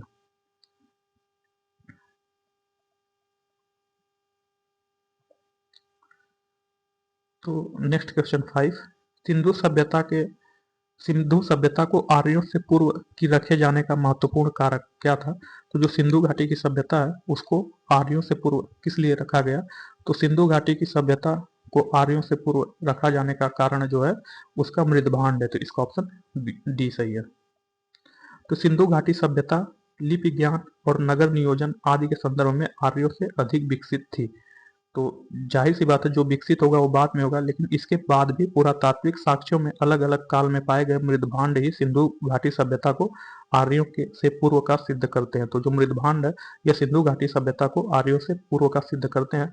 काले रंग की आकृतियों से चित्रित लाल मृदभांड जहाँ हड़प्पा सभ्यता से संबंधित है, वहीं धूसर एवं चित्रित मृदभांड जो है आर्यों से संबंधित है। जो लाल जो काले रंग की आकृतियों से चित्रित लाल जो पात्र थे यह हड़प्पा सभ्यता से अर्थात सिंधु घाटी सभ्यता से संबंधित है, जबकि धूसर एवं चित्रित धूसर मृदभांड यह जो आर्य सभ्यता से संबंधित है। क्वेश्चन नंबर 6, सिंधु घाटी संस्कृति वैदिक सभ्यता से भिन्न थी। तो जो सिंधु घाटी की संस्कृति है यह वैदिक सभ्यता से किस लिए भिन्न थी? क्योंकि इसके पास विकसित शहरी जीवन की सुविधाएं थी। तो हाँ, जो वैदिक सभ्यता थी, वैदिक सभ्यता की जो जीवन की सीमाएं थी यह ग्रामीण थी। तो जो वैदिक सभ्यता की जीवन की सभ्यता यह कौन सी? यह ग्रामीण थी, जबकि सिंधु घाटी सभ्यता की शहरी थी अर्थात नगरी थी। इसके पास चित्रलेखी लिपि थे। तो हाँ, सिंधु घाटी सभ्यता के पास चित्रलेखी लिपि थे, तो कथन बी भी सही है। इसके पास लोहे और रक्षा शस्त्रों के ज्ञान का अभाव था। तो हाँ, सिंधु घाटी के समय जो है लोहे की खोज नहीं हुई थी, तो ये भी सही है। तो उपयुक्त सभी सही, तो इसका ऑप्शन डी सही होगा। तो सिंधु घाटी संस्कृति वैदिक सभ्यता से अनेक बातों से भिन्न थी। सिंधु घाटी सभ्यता नगरीय थी, जबकि वैदिक सभ्यता ग्रामीण थी। सिंधु सभ्यता की लिपि भाव चित्रात्मक थी। वैदिक सभ्यता के लोग लोहे तथा रक्षा शस्त्रों के ज्ञान से युक्त थे, जबकि सिंधु सभ्यता के लोग लोहे तथा रक्षा शस्त्रों के ज्ञान से युक्त नहीं थे। जबकि सिंधु घाटी की सभ्यता में लोहे के ज्ञान का अभाव था। तो हड़प्पा संस्कृति की जानकारी का प्रमुख स्रोत क्या है? तो हड़प्पा संस्कृति की जानकारी का प्रमुख स्रोत पुरातात्विक खुदाई है। तो इसका ऑप्शन सी सही है। तो हड़प्पा सभ्यता की लिपि का वाचन अभी नहीं हो सका, अतः सभ्यता से संबद्ध अनेक पुरास्थलों से प्राप्त पुरावशेष ही हड़प्पा संस्कृति के विशिष्ट तत्वों पर प्रकाश डालते हैं। क्वेश्चन नंबर 8, निम्नलिखित में से कौन सा सिंधु घाटी की सभ्यता पर प्रकाश डालता है? तो पूछ रहा है कि कौन सा ऐसा है जो सिंधु घाटी की सभ्यता का पर प्रकाश डालता है। तो इसमें हमें कोई लेखन कला नहीं मिला है, तो जो पुरातत्व संबंधी खुदाई है वही सिंधु घाटी की सभ्यता पर प्रकाश डालता है। तो इसका ऑप्शन बी सही है, पुरातत्व संबंधी खुदाई। तो क्वेश्चन नंबर 9, निम्न सिंधु घाटी के निवासियों की सभ्यता को जानने का मूल स्रोत क्या है? तो सिंधु घाटी की निवासियों की सभ्यता को जानने का मूल स्रोत जो है मोहरे है। तो इसका ऑप्शन ए सही है। तो सैंधव सभ्यता से संबद्ध विभिन्न पुरास्थलों की खुदाई के फलस्वरूप वहां से प्राप्त 3000 से अधिक मोहरे इस सभ्यता के विषय में जानकारी के सर्वाधिक महत्वपूर्ण साधन है। मोहरों पर अंकित चित्रों के माध्यम से सैंधव सभ्यता के विभिन्न कार्यकलापों एवं विश्वासों पर प्रकाश पड़ता है। क्वेश्चन नंबर 10, हड़प्पा सभ्यता की उत्पत्ति के संदर्भ में निम्नलिखित में कौन सा जोड़ा सही नहीं है? तो जो हड़प्पा सभ्यता है, हड़प्पा सभ्यता की उत्पत्ति के संदर्भ में निम्न में से कौन सा जोड़ा सही नहीं है? तो जो एम रफीक मुगल है, यह हड़प्पा सभ्यता ने मेसोपोटामिया सभ्यता से प्रेरणा ली, तो ये गलत है। हड़प्पा सभ्यता की उत्पत्ति के संदर्भ में अनेक विद्वानों ने अलग अलग मत प्रस्तुत किए। EJH मैके का मानना है कि हड़प्पा सभ्यता की उत्पत्ति जो सुमेर अर्थात मेसोपोटामिया के लोगों के प्रवसन के कारण हुआ, तो यह प्रेरणा नहीं ली। यह जो है ये जो इसका कथन ये गलत है। EJH मैके के अनुसार सुमेर के लोगों का पलायन हड़प्पा सभ्यता का था, तो ये सही है। मार्टिमर व्हीलर के अनुसार पश्चिमी एशिया से सभ्यता के विचार का प्रवसन था, ये भी सही है। अमलानंद घोष के अनुसार हड़प्पा सभ्यता का उद्भव पूर्व हड़प्पा सभ्यता की परिपक्वता के परिमाण स्वरूप था, तो इसका ऑप्शन ए यही गलत है। तो हड़प्पा सभ्यता की उत्पत्ति के संदर्भ में अनेक विद्वानों ने अलग अलग मत प्रस्तुत किए। EJH मैके का मानना है कि हड़प्पा सभ्यता की उत्पत्ति सुमेर मेसोपोटामिया के लोगों के प्रवसन के कारण हुआ। इन्हीं के समरूप प्रवसन के सिद्धांत के ऐतिहासिक DH गार्डन तथा मार्टिमर व्हीलर का मानना है कि हड़प्पा सभ्यता की उत्पत्ति पश्चिमी एशिया से सभ्यता के विचार के प्रवसन के कारण हुई। इस संदर्भ में अमलानंद घोष का विचार है कि हड़प्पा सभ्यता का उद्भव पूर्व हड़प्पा सभ्यता के परिपक्वता के परिणाम स्वरूप हुआ। स्टुअर्ट पिगट जो स्टुअर्ट पिगट है एवं Fairservis George F Dales तथा रफीक मुगल आदि विद्वान स्थानिक उत्पत्ति के सिद्धांत को मान्यता देते हैं। एम रफीक मुगल का मानना है कि हड़प्पा सभ्यता का विकास रावी नदी क्षेत्र में हड़प्पा में हुआ। इन्होंने पुरानी मान्यता का खंडन किया कि हड़प्पा सभ्यता ने मेसोपोटामिया सभ्यता की प्रेरणा ली। तो सूची 1 को सूची 2 से सुमेलित कीजिए। तो जो हड़प्पा सभ्यता है, हड़प्पा सभ्यता की खोज दयाराम साहनी ने 1923 तथा 1924-25 में की। तो हड़प्पा सभ्यता की खोज किसने की थी? और जो है दयाराम साहनी ने की थी। तो ए का 3 होगा। हस्तिनापुर जो हस्तिनापुर है, हस्तिनापुर की खोज बीबी लाल ने की। तो हस्तिनापुर की खोज बीबी लाल ने 1950 से 52 के दौरान की, तो बी का 4 होगा। तक्षशिला जो तक्षशिला है, तक्षशिला की खोज जॉन मार्शल ने की।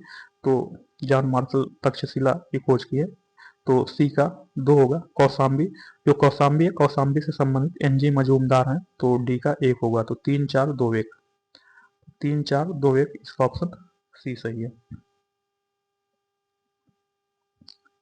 भारत में चांदी की उपलब्धता के प्राचीनतम साक्ष्य कहाँ से मिलते हैं? तो भारत में चांदी की उपलब्धता के प्राचीनतम साक्ष्य हड़प्पा संस्कृति से मिलते हैं, तो इसका ऑप्शन ए सही है। तो हड़प्पा वासियों को चांदी की जानकारी थी। मोहनजोदड़ो और हड़प्पा के निवासियों के मध्य इसके विधिवत प्रयोग के साक्ष्य मिलते हैं। ये लोग मुख्यतः राजस्थान की जावर और अजमेर की खानों से चांदी प्राप्त करते थे। क्वेश्चन नंबर 13, हड़प्पा में मिट्टी के बर्तनों पर सामान्यतः किस रंग का उपयोग किया जाता था? तो यह लाल रंग का उपयोग किया जाता था। इसका ऑप्शन ये सही है। तो प्रारंभिक हड़प्पा सभ्यता में पैरों से चालित चाक का प्रयोग किया जाता था। सभ्यता के परिपक्व अवस्था में हाथ से चालित चाकों का प्रयोग किया जाने लगा। डिजाइन के आधार पर इन बर्तनों को दो श्रेणियों में, एक तो बिना डिजाइन वाले मृदभांड की तरह, दूसरे चित्रित मृदभांड की। मृदभांडों को बनाने वाली मिट्टी में रेत का मिश्रण किया जाता था, जिनको पकाने पर यह हल्के भूरे लाल रंग का स्वरूप ग्रहण कर लेती थी। इन मृदभांडों के ऊपरी हिस्सों में लाल रंग की पुताई कर दी जाती थी तथा निचले हिस्से में काले रंग से विभिन्न प्रकार की चित्रकारी की जाती थी। तो क्वेश्चन नंबर 14, मूर्ति पूजा का आरंभ कब से माना जाता है? तो जो मूर्ति पूजा है, मूर्ति पूजा का आरंभ कब से माना जाता है? तो मूर्ति पूजा का आरंभ जो है पूर्व आर्य काल से माना जाता था। इसका ऑप्शन ये सही है। तो मूर्ति पूजा का प्रारंभ पूर्व आर्य काल से माना जाता है। सैंधव सभ्यता में मूर्ति पूजा प्रचलित थी। इसके उदाहरण अनेक सैंधव पुरास्थलों से प्राप्त मातृ देवी की मृण मूर्तियां तथा मुहरों पर प्राप्त चित्र है। निम्नलिखित पशुओं में किस एक का हड़प्पा संस्कृति से पाई मुहरों और टेराकोटा कलाकृतियां हैं उनमें निरूपण नहीं हुआ है? तो पूछ रहा है कि निम्नलिखित पशुओं में ऐसा कौन सा पशु है जो हड़प्पा संस्कृति में पाई मुहरों और टेराकोटा कलाकृतियों में निरूपण नहीं हुआ? तो ऐसा कौन सा पशु है? तो यह पशु जो है गाय है। तो इसका ऑप्शन ये सही है। तो हड़प्पा संस्कृति के मुहरों एवं टेराकोटा कलाकृतियों में गाय का चित्रण नहीं मिलता है, जबकि हाथी, गैंडा, बाघ, हिरण, भेड़ आदि के अंकन मिलते हैं। गाय को महत्व वैदिक काल में प्राप्त हुआ। तो क्वेश्चन नंबर 16, निम्नलिखित में कौन सा एक हड़प्पा स्थल नहीं है? तो पूछ रहा है कि ऐसा कौन सा स्थल है जो हड़प्पा स्थल नहीं है? तो जो साहगौरा है, साहगौरा जो है ये उत्तर प्रदेश के गोरखपुर में राप्ती नदी के किनारे स्थित एक गांव है। तो जो साहगौरा है, साहगौरा कहाँ है? यह यूपी के गोरखपुर में, जो यूपी के गोरखपुर में राप्ती नदी के किनारे एक गांव है। यहाँ से मौर्यकालीन ताम्रपत्र अभिलेख मिला है जिसमें यह अन्नागार होने का विवरण मिला है, जबकि चनहुदड़ो, कोटदीजी तथा देसलपुर यह जो है हड़प्पा सभ्यता के स्थल है।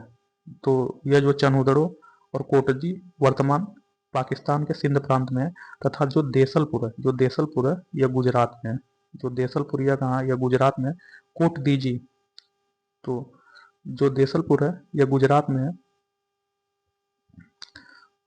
इसका ऑप्शन सी सही होगा। निम्नलिखित में कौन सा हड़प्पा स्थल नहीं? तो जो साहगौड़ा है यह हड़प्पा स्थल नहीं। इसका ऑप्शन सी सही है। तो साहगौड़ा उत्तर प्रदेश में, जो साहगौड़ा है यह उत्तर प्रदेश के गोरखपुर में राप्ती नदी के किनारे स्थित एक गांव है।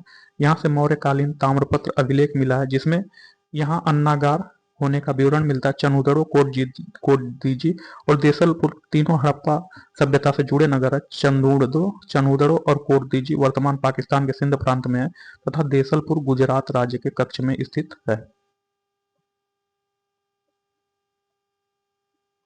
तो क्वेश्चन नंबर 17, सूची 1 को सूची 2 से मिलान करना। सूची 1 में प्राचीन स्थल तथा सूची 2 में पुरातात्विक खोज। तो जो प्राचीन स्थल एवं उसका पुरातात्विक खोज किसने किया था उसको हमें मिलान करना है। तो जो लोथल है, लोथल जो इसकी खोज जो है, जो लोथल है इसका संबंध है जो लोथल का। तो जो लोथल है, लोथल से गोदीवाड़ा के साक्ष्य मिलते हैं। तो लोथल से किसके साक्ष्य मिलते हैं? तो इससे जो गोदीवाड़ा के साक्ष्य मिलते हैं तो ए का 2 होगा। तथा जो कालीबंगा है, कालीबंगा कहाँ स्थित है दोस्तों? जो कालीबंगा है यह राजस्थान के हनुमानगढ़ जिले में घग्गर नदी के किनारे स्थित है। तो जो कालीबंगा यह जो राजस्थान के हनुमानगढ़ जिले में घग्गर नदी के किनारे स्थित कालीबंगा से जो है, इस कालीबंगा से जुते हुए खेत के साक्ष्य मिले हैं। तो कालीबंगा घग्गर नदी के किनारे है, यह राजस्थान में है। इससे जो जुते हुए खेत के साक्ष्य मिले हैं तो बी का 1 होगा। तथा जो धौलावीरा गुजरात में है। धौलावीरा जो गुजरात का धौलावीरा है यह हड़प्पा लिपि के बड़े आकार के 10 चिन्हों वाला एक शिलालेख मिला। तो जो धौलावीरा है यह जो गुजरात में है, तो धौलावीरा गुजरात से जो है हड़प्पन लिपि के बड़े आकार के 10 चिन्हों वाला एक शिलालेख मिला। तो हड़प्पन लिपि के बड़े आकार के 10 चिन्हों वाला एक शिलालेख मिला। तो धौलावीरा यह कहाँ है? तो धौलावीरा गुजरात में है। तो जो धौलावीरा या गुजरात में है, तथा जो कालीबंगा या राजस्थान में है, तो सी का 4 होगा। तथा बनावली, जो बनावली है, बनावली हरियाणा के फतेहाबाद में है। तो बनावली कहाँ है? तो बनावली कहाँ है? यह हरियाणा में है, हरियाणा के फतेहाबाद जिले में है। तो बनावली से जो है पक्की मिट्टी की बनी हुई हल्की प्रतिकृति मिली। तो जो पक्की मिट्टी की जो बनी हुई हल्की प्रतिकृति मिली वो बनावली से मिली। तो डी का 3 होगा। तो अगर देखा जाए 2 1 4 3, तो देखते हैं 2 1 4 3 किस में है? तो 2 1 4 3 इसका ऑप्शन बी सही है। 2 1 4 3। तो प्रश्नगत हड़प्पा सभ्यता के स्थलों में से खंभात की खाड़ी के निकट स्थित लोथल से गोदीवाड़ा के साक्ष्य मिले हैं। राजस्थान के हनुमानगढ़ जिले में घग्गर नदी के किनारे स्थित कालीबंगा से जुते हुए खेत के साक्ष्य मिले हैं। गुजरात के धौलीवीरा से हड़प्पा लिपि के बड़े आकार के 10 चिन्हों वाला एक शिलालेख मिला है। हरियाणा के फतेहाबाद जिले में स्थित बनावली से पक्की ईंटों की बनी हुई हल की प्रतिकृति मिली है। क्वेश्चन नंबर 18, एक जुते हुए खेत की खोज की गई थी। तो एक जुते हुए खेत की खोज कहाँ से की गई थी? तो एक जुते हुए खेत की खोज कालीबंगा से की गई थी। यह कालीबंगा कहाँ स्थित है? तो यह कालीबंगा जो है राजस्थान के हनुमानगढ़ जिले में स्थित है। तो कालीबंगा राजस्थान के हनुमानगढ़ जिले में स्थित है। यहाँ से जो जुते हुए खेत के साक्ष्य मिले, तो इसका ऑप्शन बी सही है। निम्न में से किस हड़प्पन नगर में जुते हुए खेतों के निशान मिले? तो यह कालीबंगा से मिले, या कालीबंगा राजस्थान में कालीबंगा से जुते हुए खेतों के निशान मिले। इसका ऑप्शन ए सही है। तो क्वेश्चन नंबर 20, क्वेश्चन नंबर 20 को सूची 1 को सूची 2 से सुमेलित करना है। तो जो क्वेश्चन नंबर 20 है, इसको सूची 1 को सूची 2 से सुमेलित करना। तो जो लोथल जो हड़प्पा है, हड़प्पा रावी नदी के किनारे स्थित है। यहाँ से जो है समाधान R37 मिला, तो ए का 1 होगा। लोथल, लोथल भोगवा नदी के किनारे स्थित है। यहाँ से गोदी मिला, तो बी का 2 होगा। कालीबंगा, कालीबंगा जो घग्गर नदी के किनारे स्थित है। कालीबंगा से जो है जुता हुआ खेत मिला, तो सी का 4 होगा। मोहनजोदड़ो, मोहनजोदड़ो सिंधु नदी के किनारे स्थित है। तो मोहनजोदड़ो से नर्तकी की मूर्ति मिली, तो डी का 3 होगा। तो 1 2 4 3, तो देखते हैं 1 2 4 3 किसमें है? तो 1 2 4 3 इसका ऑप्शन 1 2 4 3 इसका ऑप्शन बी सही है। सॉरी, 1 2 4 3 जो है इसका ऑप्शन डी सही है। क्वेश्चन नंबर 21, सूची 1 को सूची 2 से सुमेलित करना है, तथा यहाँ नगर दिया गया, तथा नगर के किनारे नदी। तो जो हड़प्पा है, हड़प्पा रावी नदी के किनारे बसा है, तो ए का 2 होगा। हस्तिनापुर, जो हस्तिनापुर है, हस्तिनापुर जो गंगा नदी के किनारे बसा है, तो बी का 3 होगा। नागार्जुन कोंडा, जो नागार्जुन कोंडा है, यह कृष्णा नदी के किनारे स्थित है, तो सी का 4 होगा। तथा पैठन, पैठन जो है, पैठन जो है गोदावरी नदी के किनारे स्थित है, तो डी का 1 होगा। तो दोस्तों जो नागार्जुन कोंडा है, इसको हम याद कर सकते हैं। तो नागार्जुन कोंडा मतलब भगवान कृष्ण जो है अर्जुन को गीता का उपदेश दिए थे। तो यहाँ अर्जुन शब्द है, तो इसलिए यह कृष्णा नदी के किनारे होगा। तथा जो हड़प्पा, हड़प्पा में शब्द में ही रहा था, तो यह रावी नदी के किनारे होगा। तो इस तरह से हम याद सकते हैं। तो इसका ऑप्शन जो है 2 3 4 1 देखते हैं किस ऑप्शन में। तो 2 3 4 1 इसका ऑप्शन बी सही है। सूची 1 को सूची 2 से सुमेलित करना है। हड़प्पा संस्कृति की बस्ती एवं जिस नदी पर अवस्थित है वह संस्कृति। तो जो हड़प्पा संस्कृति की बस्ती है और वह किस नदी पर अवस्थित है? तो जो हड़प्पा है, हड़प्पा रावी नदी पर स्थित है। तो हड़प्पा कौन सी नदी पर स्थित है? रावी नदी पर स्थित है। तथा जो कालीबंगा है, कालीबंगा घग्गर नदी पर स्थित है। तो कालीबंगा जो है घग्गर नदी पर स्थित है। तथा लोथल, लोथल जो है यह भोगवा नदी के किनारे स्थित है। तथा रोपड़, रोपड़ सतलज नदी के किनारे स्थित है। तो इसका ऑप्शन ए सही होगा। 3 2 1 4। तो हड़प्पा, हड़प्पा रावी नदी के किनारे स्थित है। जो हड़प्पा है यह रावी नदी के किनारे स्थित है। कालीबंगा घग्गर नदी के किनारे स्थित है। लोथल भोगवा नदी के किनारे स्थित है। तथा रोपड़ सतलज नदी के किनारे स्थित है। हड़प्पा किस नदी के किनारे स्थित है? हड़प्पा रावी नदी के किनारे स्थित है। इसका ऑप्शन सी सही है। तो सैंधव सभ्यता का महान स्नानागार कहाँ से प्राप्त हुआ? तो सैंधव सभ्यता का महान स्नानागार मोहनजोदड़ो से प्राप्त हुआ। इसका ऑप्शन ए सही है। सैंधव सभ्यता के महान स्नानागार के साक्ष्य मोहनजोदड़ो से प्राप्त हुए हैं। इसकी लंबाई उत्तर से दक्षिण की ओर 55 मीटर और चौड़ाई पश्चिम दिशा की ओर 33 मीटर है। तो विशाल स्नानागार किस पुरातत्व स्थल से पाया गया था? तो विशाल स्नानागार मोहनजोदड़ो से पाया गया था। तो इसका ऑप्शन सी सही है। तो सिंधु घाटी की सभ्यता के किस पुरास्थल से नाव की चित्र या मॉडल प्राप्त हुआ है? तो जो सिंधु घाटी की सभ्यता है, इसके किस पुरास्थल से नाव के चित्र या मॉडल प्राप्त हुआ है सिंधु घाटी के सभ्यता के किस पुरास्थल से? तो यह जो है मोहनजोदड़ो एवं लोथल से प्राप्त हुआ है। कहां से? तो मोहनजोदड़ो और लोथल से प्राप्त हुआ है, तो इसका ऑप्शन डी सही है। तो सिंधु सभ्यता के बारे में निम्न में से कौन सा कथन असत्य है? तो सिंधु सभ्यता के लोग जो है, सिंधु सभ्यता के नगरों में नालियों की सुदृढ़ व्यवस्था थी, तो हाँ यह सही है। व्यापार और वाणिज्य उन्नत दशा में था सिंधु घाटी सभ्यता में, ये भी सही है। मातृ देवी की उपासना होती थी सिंधु घाटी सभ्यता में, ये भी सही है। लोहे के लोग परिचित थे, तो लोहे के लोग सिंधु घाटी सभ्यता के लोग लोहे से परिचित नहीं थे। लोहे जो लोग लोहे से परिचित थे वे वैदिक काल में परिचित होने लगे थे लोहे से, तो न कि सिंधु घाटी सभ्यता से। इसका डी गलत है, तो यही इसका ऑप्शन उत्तर डी होगा। सैंधव सभ्यता कांस्य युगीन सभ्यता थी, तो जो सैंधव सभ्यता है यह कांस्य युगीन सभ्यता थी तथा यहाँ के लोग लोहे से परिचित नहीं थे, जबकि सैंधव नगरों में नालियों की सुदृढ़ व्यवस्था और व्यापार एवं वाणिज्य उन्नत दशा में थी। मातृ देवी की उपासना के अनेक साक्ष्य सैंधव नगरों से मिलते हैं, जिससे प्रमाणित होता है कि मातृ देवी की उपासना की जाती रही होगी। तो हड़प्पा सभ्यता की खुदाई से मिले अवशेषों के आधार पर क्या सही नहीं है? तो क्वेश्चन नंबर 28 पूछ रहा है कि जो हड़प्पा सभ्यता की जो खुदाई है उससे, जो हड़प्पा सभ्यता की खुदाई से मिले अवशेषों के आधार पर क्या सही नहीं है? तो उसको क्या सही नहीं है तो हमें देखना है। तो क्वेश्चन नंबर 22 में दोस्तों क्या सही नहीं है अर्थात असत्य कथन हमें खोजना है। तो सभी तरह के जो कथन एक है, सभी तरह के निर्माण कार्य के लिए एक आकार की ईंट का उपयोग करता था। कथन 2 मुख्यतः सभी घर एक मंजिला ही बनाए जाते थे, तथा कथन 3 मुख्य सड़कें औसतन 10 मीटर चौड़ी होती थी। तो जो कथन एक है, सभी तरह के निर्माण कार्य के लिए एक आकार की ईंट का उपयोग किया जाता था, तो ये गलत है, क्योंकि सिंधु घाटी सभ्यता के जो भवन निर्माण के लिए कच्ची एवं पक्की ईंटों दोनों के प्रयोग का प्रमाण मिला है। तो यहाँ जो कच्ची एवं ईंट जो पक्की ईंटें हैं दोनों का प्रयोग का प्रमाण मिला है। तो जो सैंधव सभ्यता में पक्की और कच्ची दोनों प्रकार की ईंटों का प्रयोग किया जाता है। सभी सैंधव नगरों में प्राप्त पक्की ईंटों का प्रयोग हुआ, तो जो सैंधव नगर उसमें पक्की ईंट का प्रयोग किया गया, जबकि कालीबंगन में कलंकृत ईंटों के साक्ष्य मिले। तो जो कच्ची ईंट है वहां जो है कालीबंगान से प्राप्त हुए, वहीं चनूदड़ों से वक्राकार ईंटों के साक्ष्य प्राप्त हुए हैं। अतः सैंधव सभ्यता में सभी तरह के निर्माण के लिए एक आयताकार ईंटों का प्रयोग नहीं किया जाता था, यहाँ बहुत सी ईंटों का प्रयोग किया जाता था। कथन एक गलत है। कथन 2 मुख्यतः सभी घर का एक मंजिला ही बनाए जाते थे, तो ये गलत है। मुख्यतः सभी घर एक मंजिला नहीं बनाए जाते, तो कुछ भवन जो है मिली सीढ़ियों, जो कुछ भवन में सीढ़ियों के साक्ष्य मिले हैं, तो उस साक्ष्य से कहा जाता है कि जो सिंधु घाटी सभ्यता के या एक से अधिक मंजिला बनाए जाते थे, तो ये भी गलत है। तो कथन 3 मुख्यतः सड़कें औसतन 10 मीटर चौड़ी होती थी, हाँ जो सिंधु घाटी सभ्यता की सड़कें होती थी वो औसतन 10 मीटर चौड़ी थी, तो कथन 3 सही है। तो इसमें 1 और 2 गलत है, तो इसका ऑप्शन ये होगा 1 और 2। तो सैंधव सभ्यता में पक्की एवं कच्ची दोनों प्रकार की ईंटों का प्रयोग किया जाता था।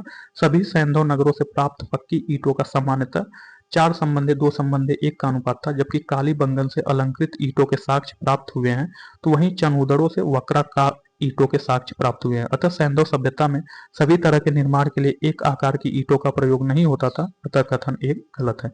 सैंधव सभ्यता में निर्मित घर एक मंजिला ही बनाए जाते थे, परंतु कुछ भवनों से मिली सीढ़ियों के साक्ष्य के आधार पर यह कहा जा सकता है कि कुछ घर 2 मंजिला भी निर्मित थे, अतः कथन 2 भी गलत है। सैंधव सभ्यता से प्राप्त मुख्य सड़कों की औसतन चौड़ाई लगभग 10 मीटर होती थी, अतः कथन 3 सत्य है।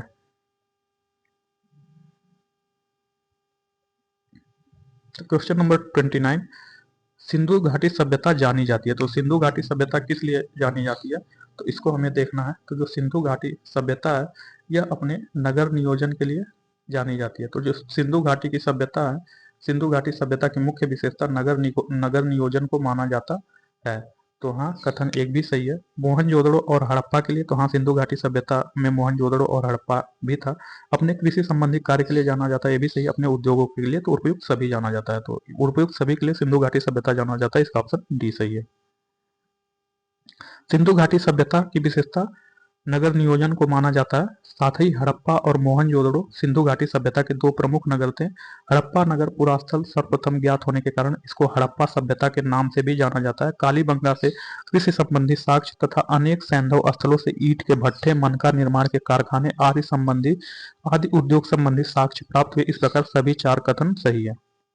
क्वेश्चन नंबर 30 निम्नांकित में किसका सुमेल नहीं है? तो पूछ रहा है कि निम्नांकित में कौन सा सुमेलित नहीं है? तो जो आलमगीरपुर है, आलमगीरपुर कहाँ है? तो आलमगीरपुर जो है उत्तर प्रदेश में है। आलमगीरपुर उत्तर प्रदेश में। तथा लोथल, लोथल भोगवा नदी के किनारे गुजरात में है। कालीबंगा, जो कालीबंगा है, कालीबंगा यह हरियाणा में नहीं है, कालीबंगा कहाँ है? यह राजस्थान में है। तो कालीबंगा राजस्थान में है। यहाँ जूते हुए खेत के प्रमाण मिले कालीबंगा से, तो यही सुमेलित नहीं है।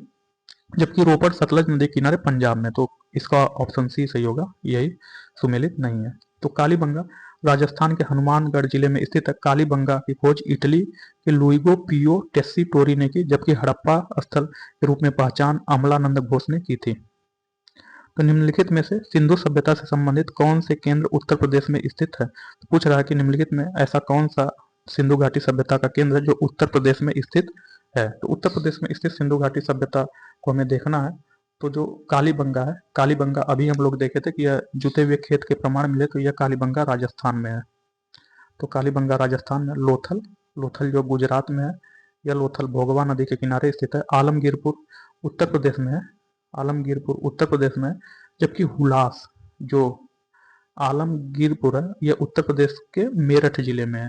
तो आलमगीरपुर उत्तर प्रदेश के कौन से जिले में है? तो यह जो मेरठ जिले में है आलमगीरपुर। तथा जो हुलास है, हुलास कहाँ? यह यूपी के सहारनपुर जिले में है। तो हुलास यूपी के सहारनपुर जिले में। तो कथन 3 और 4 यही उत्तर प्रदेश में, तो इसका ऑप्शन डी सही। तो कालीबंगा राजस्थान में, लोथल गुजरात में, आलमगीरपुर उत्तर प्रदेश के मेरठ जिले में तथा हुलास सहारनपुर जिले में स्थित है। क्वेश्चन नंबर 32, निम्नलिखित में कौन सा हड़प्पा कालीन स्थल गुजरात में? तो पूछ रहा है कि कौन सा हड़प्पा कालीन स्थल गुजरात में है? तो जो लोथल है, लोथल भोगवा नदी के किनारे स्थित है, यह गुजरात में है, तो इसका ऑप्शन ए सही है। तो लोथल होगा। तो हड़प्पा संस्कृति के स्थल एवं उनकी स्थिति संबंधी निम्नलिखित युग्मों में कौन सा एक सही सुमेलित नहीं है? तो पूछा गया कि कौन सा एक सही सुमेलित नहीं है। तो जो आलमगीरपुर है, आलमगीरपुर उत्तर प्रदेश के मेरठ जिले में है, जो कि बनावली है, बनावली हरियाणा के, जो बनावली है, बनावली हरियाणा में है। दहमाबाद, दहमाबाद महाराष्ट्र में है। जो राखीगढ़ी है, राखीगढ़ी राजस्थान में नहीं है, राखीगढ़ी हरियाणा में है। तो जो राखीगढ़ी है यह कहाँ है? यह हरियाणा के हिसार जिले में है राखीगढ़ी। तो इसका ऑप्शन डी यही सही है। तो निम्नलिखित में कौन हड़प्पा संस्कृति के पूर्वी सीमांत का निर्धारण करता है? तो पूछ रहा है कि निम्नलिखित में कौन हड़प्पा सभ्यता के पूर्वी सीमांत का निर्धारण करता है? तो हड़प्पा सभ्यता के पूर्वी सीमांत का निर्धारण कौन करता है? तो जो, जैसे दोस्तों, जो सिंधु घाटी सभ्यता था यह त्रिकोणी थी, ऐसे त्रिकोणी थी। तो जो पूर्वी थी, पूर्वी का जो है आलमगीरपुर था। यह आलमगीरपुर कहाँ था? यह आलमगीरपुर उत्तर प्रदेश में था। तथा जो पश्चिमी पुरास्थल था, पश्चिमी पुरास्थल का जो वेस्ट था, यहाँ जो है सुतका गेंडोल था, यह सुतका गेंडोल बलूचिस्तान में था। तो यह कहाँ था? यह बलूचिस्तान में था। तथा जो उत्तरी था, उत्तरी भाग जो है मांडा था, उत्तरी भाग मांडा, यह मांडा कहाँ था? यह जम्मू कश्मीर में था। दक्षिणी भाग सिंधु घाटी सभ्यता का विस्तार दायमाबाद था, यह दायमाबाद कहाँ था? यह जो है महाराष्ट्र में था। तथा यह जो आकार बनता था, यह त्रिभुजाकार बनता था।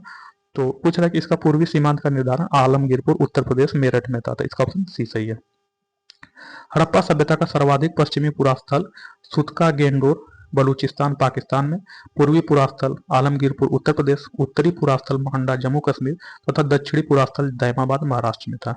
सूची 1 को सूची 2 से सुमेलित करिए। तो सूची 1 में हड़प्पी स्थल तथा सूची 2 में कहाँ, किस राज्य में स्थित है? तो जो मांडा है, मांडा जो है जम्मू कश्मीर में है। तो उत्तरी भाग जो हड़प्पा सभ्यता का उत्तरी विस्तार मांडा जम्मू कश्मीर तक हुआ था, तो ए का 3 होगा। दैमा जो दक्षिणी विस्तार सिंधु घाटी सभ्यता का दैमाबाद यह जो है महाराष्ट्र में है, तो बी का 4 होगा। कालीबंगा, जो कालीबंगा है ये कालीबंगा राजस्थान में है, तो सी का 1 होगा। राखीगढ़ी, जो राखीगढ़ी है, राखीगढ़ी हरियाणा में है, तो डी का 2 होगा। तो 3 4 1 2, 3 4 1 2 कौन सा है? तो 3 4 1 2 इसका ऑप्शन सी सही है।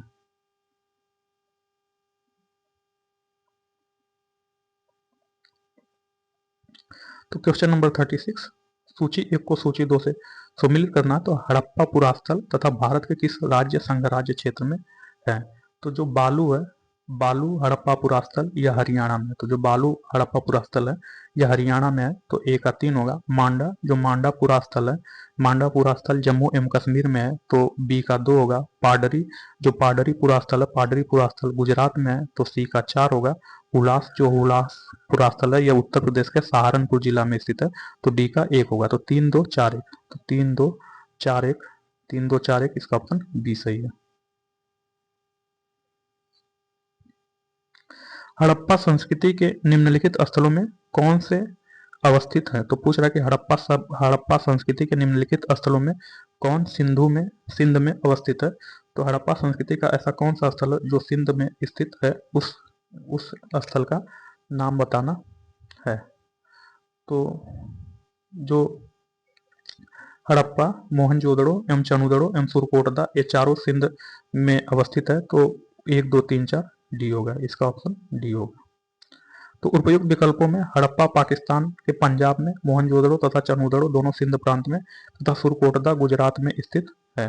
सॉरी, इसका 2 एवं 3 होगा। क्वेश्चन नंबर 38, मोहनजोदड़ो निम्नलिखित में से कहां पर स्थित है? तो जो मोहनजोदड़ो है यह कहां पर स्थित है? तो मोहनजोदड़ो जो है पाकिस्तान के सिंध प्रांत में स्थित है, तो इसका ऑप्शन सी सही है। तो चनूदड़ों के उत्खनन का निर्देशन किया था, तो चनूदड़ों के उत्खनन का नेतृत्व जो निर्देशन है यह जे.एच. मैके ने किया था, तो इसका ऑप्शन ए सही है। तो जो मोहनजोदड़ो से लगभग 130 किलोमीटर दक्षिण में स्थित चनूदड़ो की खोज सर्वप्रथम 1931 में एन.जी. मजूमदार ने किया था तथा वर्ष 1935-36 में मैके ने यहाँ से उत्खनन किया था। तो सिंधु घाटी सभ्यता का कौन सा स्थान अब पाकिस्तान में है? तो जो हड़प्पा है, हड़प्पा अब पाकिस्तान में सिंधु घाटी सभ्यता का, इसका ऑप्शन बी सही है। तो हड़प्पा के अवशेष आधुनिक पाकिस्तान के पंजाब प्रांत के साहिवाल जिले में स्थित है। जो हड़प्पा स्थल है यह रावी नदी के तट पर स्थित है, जबकि कालीबंगा राजस्थान में हनुमानगढ़ जिले में स्थित है। जो कालीबंगा या राजस्थान के हनुमानगढ़ जिले में स्थित, लोथल गुजरात प्रांत में स्थित है, गुजरात प्रांत में के अहमदाबाद जिले में। तो जो लोथल है यह गुजरात प्रांत के अहमदाबाद जिले में तथा आलमगीरपुर उत्तर प्रदेश के मेरठ जिले में स्थित है। रंगपुर, जहां हड़प्पा के समकालीन सभ्यता थी, वह कहाँ? तो रंगपुर जो है सौराष्ट्र में है। तो रंगपुर गुजरात के सौराष्ट्र क्षेत्र में स्थित है। यहाँ से पाक हड़प्पा तथा उत्तरकालीन हड़प्पा सभ्यता के साक्ष्य मिले हैं। दधेरी, तो जो दधेरी था यह एक परवर्ती पुरास्थल है, यह कहाँ है? तो दधेरी एक परवर्ती पुरास्थल पंजाब का है, तो इसका ऑप्शन बी सही है। तो क्वेश्चन नंबर 43, सिंधु सभ्यता का कौन सा स्थान भारत में स्थित है?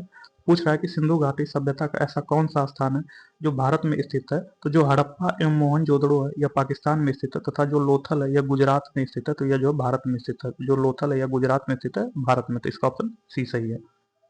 तो वह हड़प्पीय नगर जिसका प्रतिनिधित्व लोथल का पुरातत्व स्थल करता था, किस नदी पर स्थित है? तो जो लोथल है का पुरातत्व स्थल करता था, लोथल जो है यह भोगवा नदी के किनारे स्थित है, तो इसका ऑप्शन सी सही है। तो हड़प्पा सभ्यता स्थल लोथल स्थित है, तो जो हड़प्पा सभ्यता स्थल लोथल है यह भोगवा नदी के किनारे स्थित है, गुजरात में, तो इसका ऑप्शन ए सही है। सिंधु घाटी सभ्यता का पतन नगर क्या था? तो सिंधु घाटी सभ्यता का जो पतन नगर है यह लोथल भोगवा नदी के किनारे स्थित है, यही सिंधु घाटी सभ्यता का पतन नगर है, इसका ऑप्शन सी सही है। तो क्वेश्चन नंबर 47, निम्नलिखित में कौन सा एक हड़प्पा का बंदरगाह है? तो जो लोथल है या भोगवा नदी के किनारे, यही हड़प्पा का बंदरगाह है, इसका ऑप्शन बी सही है। क्वेश्चन नंबर 48, सिंधु घाटी सभ्यता की सबसे महत्वपूर्ण विशेषता क्या है? तो सिंधु घाटी सभ्यता की सबसे महत्वपूर्ण विशेषता इसके पूजा स्थल है, तो इसका ऑप्शन जो है, सॉरी, सिंधु घाटी सभ्यता के जो सबसे महत्वपूर्ण विशेषता पक्की ईंटों से बनी इमारत है, प्रथम असली मेहराब, पूजा स्थल, कला एवं वास्तुकला, उपयुक्त में से सभी है, तो इसका ऑप्शन ई सही है। तो सिंधु घाटी सभ्यता भारतीय उपमहाद्वीप के प्राचीनतम नगरीय सभ्यता थी। पक्की ईंटों से निर्मित इमारतें, सुनियोजित वास्तुकला, उन्नत व्यापार व वाणिज्य जैसी इस सभ्यता की प्रमुख विशेषताएं थी। ध्यातव्य है कि मेसोपोटामिया एवं मिस्र आदि प्राचीन सभ्यताओं के भांति हड़प्पा सभ्यता में पूजा स्थलों के स्पष्ट साक्ष्य नहीं मिलते। इस प्रकार प्रथम असली मेहराब का उदाहरण बलबन के मकबरे में मिलता है, तो विकल्प ई सही उत्तर है। तो निम्नलिखित में से किस सिंधु घाटी स्थल पर हल की खोज संबंधित टेराकोटा की प्रतिकृति मिली है? तो क्वेश्चन गलत है। तो जो बनावली हरियाणा है, बनावली हरियाणा तथा कालीबंगन राजस्थान नामक सिंधु घाटी स्थल से हल की खोज से संबंधित टेराकोटा की प्रतिकृति प्राप्त हुई है। आर्कियोलॉजिकल सर्वे ऑफ इंडिया के अनुसार कालीबंगन नामक स्थल के आरंभिक चरण से जुते हुए खेत के साथ साथ टेराकोटा हल की प्राप्ति हुई है। इसके अतिरिक्त हरियाणा फतेहाबाद जिले में अवस्थित बनावली नामक पुरास्थल से भी टेराकोटा की हल प्राप्ति हुई है। क्वेश्चन नंबर 50, निम्नलिखित में से किस हड़प्पा कालीन स्थल से हल का टेराकोटा प्राप्त हुआ है? तो क्वेश्चन नंबर 50 पूछ रहा है कि निम्नलिखित में कौन सा ऐसा हड़प्पा कालीन स्थल है जो जहां हल का टेराकोटा प्राप्त हुआ? तो यह हल का टेराकोटा जो दो जगह से प्राप्त हुआ, एक जो है कालीबंगा से प्राप्त हुआ, तो यह कालीबंगा राजस्थान में है। तो पहला हल का जो प्रतिकृति है या टेराकोटा कालीबंगा जो कि राजस्थान में यहाँ से प्राप्त हुआ, तथा दूसरा जो प्राप्त हुआ बनावली से। तथा यह बनावली कहाँ है? तो यह बनावली जो हरियाणा में है। तो जो जो हल का प्रतिकृति है यह दो जगह से प्राप्त हुआ, एक बनावली हरियाणा, दूसरा कालीबंगा राजस्थान से। तो उपयुक्त में एक से अधिक होगा, तो इसका ऑप्शन ई सही है। निम्नलिखित में कौन सा सिंधु घाटी की सभ्यता से संबंधित स्थल नहीं है? तो पूछ रहा है कि निम्नलिखित में कौन सा ऐसा स्थल है जो सिंधु घाटी की सभ्यता से संबंधित स्थल नहीं है? तो जो कालीबंगा है, कालीबंगा रोपड़, यह सिंधु घाटी की सभ्यता से संबंधित स्थल है। तथा जो पाटलिपुत्र है, जो पाटलिपुत्र यह सिंधु घाटी की सभ्यता से संबंधित नहीं, तो इसका ऑप्शन सी सही हो। कालीबंगा रोपड़ एवं लोथल सिंधु घाटी सभ्यता से संबंधित स्थल है, जबकि पाटलिपुत्र सिंधु घाटी सभ्यता से संबंधित स्थल नहीं है। तो भारत में हड़प्पा का बृहद स्थल क्या है? तो भारत में हड़प्पा का बृहद स्थल राखीगढ़ी है, इसका ऑप्शन ए सही है। तो हरियाणा के हिसार जिले में अवस्थित राखीगढ़ी हड़प्पा सभ्यता का सबसे बड़ा स्थल है। मोहनजोदड़ो, हड़प्पा और गनवेरी वाला पाकिस्तान तथा राखीगढ़ी और जो धौलावीरा भारत हड़प्पा सभ्यता के 5 बृहद स्थलों की श्रेणी में आते हैं। तो भारत का सबसे बड़ा हड़प्पन पुरास्थल क्या है? तो भारत का सबसे बड़ा हड़प्पन पुरास्थल राखीगढ़ी है, इसका ऑप्शन डी सही है। तो स्थापित सिंधु घाटी सभ्यता जिन नदियों के तट पर बसी है वे नदी कौन है? तो स्थापित जो सिंधु घाटी की सभ्यता है वह कौन कौन सी नदियों के किनारे बसी है? तो वे जो है सिंधु नदी, चेनाब नदी एवं झेलम नदी के किनारे बसी हैं, जबकि गंगा नदी के किनारे नहीं बसी। तो इसका ऑप्शन बी होगा 1, 2, 3। तो प्रश्नगत विकल्पों में सिंधु घाटी सभ्यता झेलम, सिंधु एवं चिनाब नदी के तट पर बसी है, परंतु गंगा नदी इसमें शामिल नहीं है। सिंधु घाटी के लोग विश्वास करते थे, तो सिंधु घाटी के लोग किसमें विश्वास करते थे? तो जो सिंधु घाटी के लोग हैं इसमें बताना है कि किस चीज में विश्वास करते थे, आत्मा और ब्रह्मा में, कि कर्म कांड में, कि यज्ञ प्रणाली में, कि मातृ शक्ति में। तो जो सिंधु घाटी की लिपि अभी तक पढ़ी नहीं जा सकी, इस कारण उन लोगों की धार्मिक विश्वास के बारे में निश्चित तौर पर कुछ नहीं कहा जा सकता। उत्खनन से प्राप्त स्त्री मूर्तियों की बहुलता से मातृशक्ति की उपासना का अनुमान लगाया, तो इसमें जो है मातृशक्ति होगा, तो इसका ऑप्शन डी है। लेकिन इसमें अभी कहा नहीं जा सकता, जो कि एक क्वेश्चन गलत दिया गया। तब देखते हैं किस लिए गलत है। तो सिंधु सभ्यता की लिपि अभी तक पढ़ी नहीं जा सकी, इस कारण उन लोगों के धार्मिक विश्वास के बारे में निश्चित तौर पर कुछ नहीं कहा जा सकता। उत्खनन में प्राप्त स्त्री मूर्तियों की बहुलता से मातृशक्ति की उपासना का अनुमान लगाया जाता है। पुरुष आकृतियों से शिव की पूजा अनुमानित होती है। अग्निकुंड या यज्ञ वेदिकाएं भी प्राप्त हुई। मृतकों के साथ दैनिक उपयोग की वस्तुओं के दफनाने से आत्मा में विश्वास का भी अनुमान लगाया जाता है। फिर भी कई विद्वान इन्हें मुख्यतः मातृशक्ति का उपासक मानते हैं, लेकिन निश्चित तौर पर इस प्रश्न का उत्तर नहीं दिया जा सकता है। तो सिंधु घाटी के लोग पूजा करते थे, तो जो सिंधु घाटी के लोग किसकी पूजा करते थे? तो पशुपति की पूजा करते थे, इसका ऑप्शन ए सही है। सिंधु घाटी के लोग पशुपति शिव की पूजा करते थे, इसका प्रमाण मोहनजोदड़ो से प्राप्त एक मुहर है, जिस पर योगी की आकृति बनी है।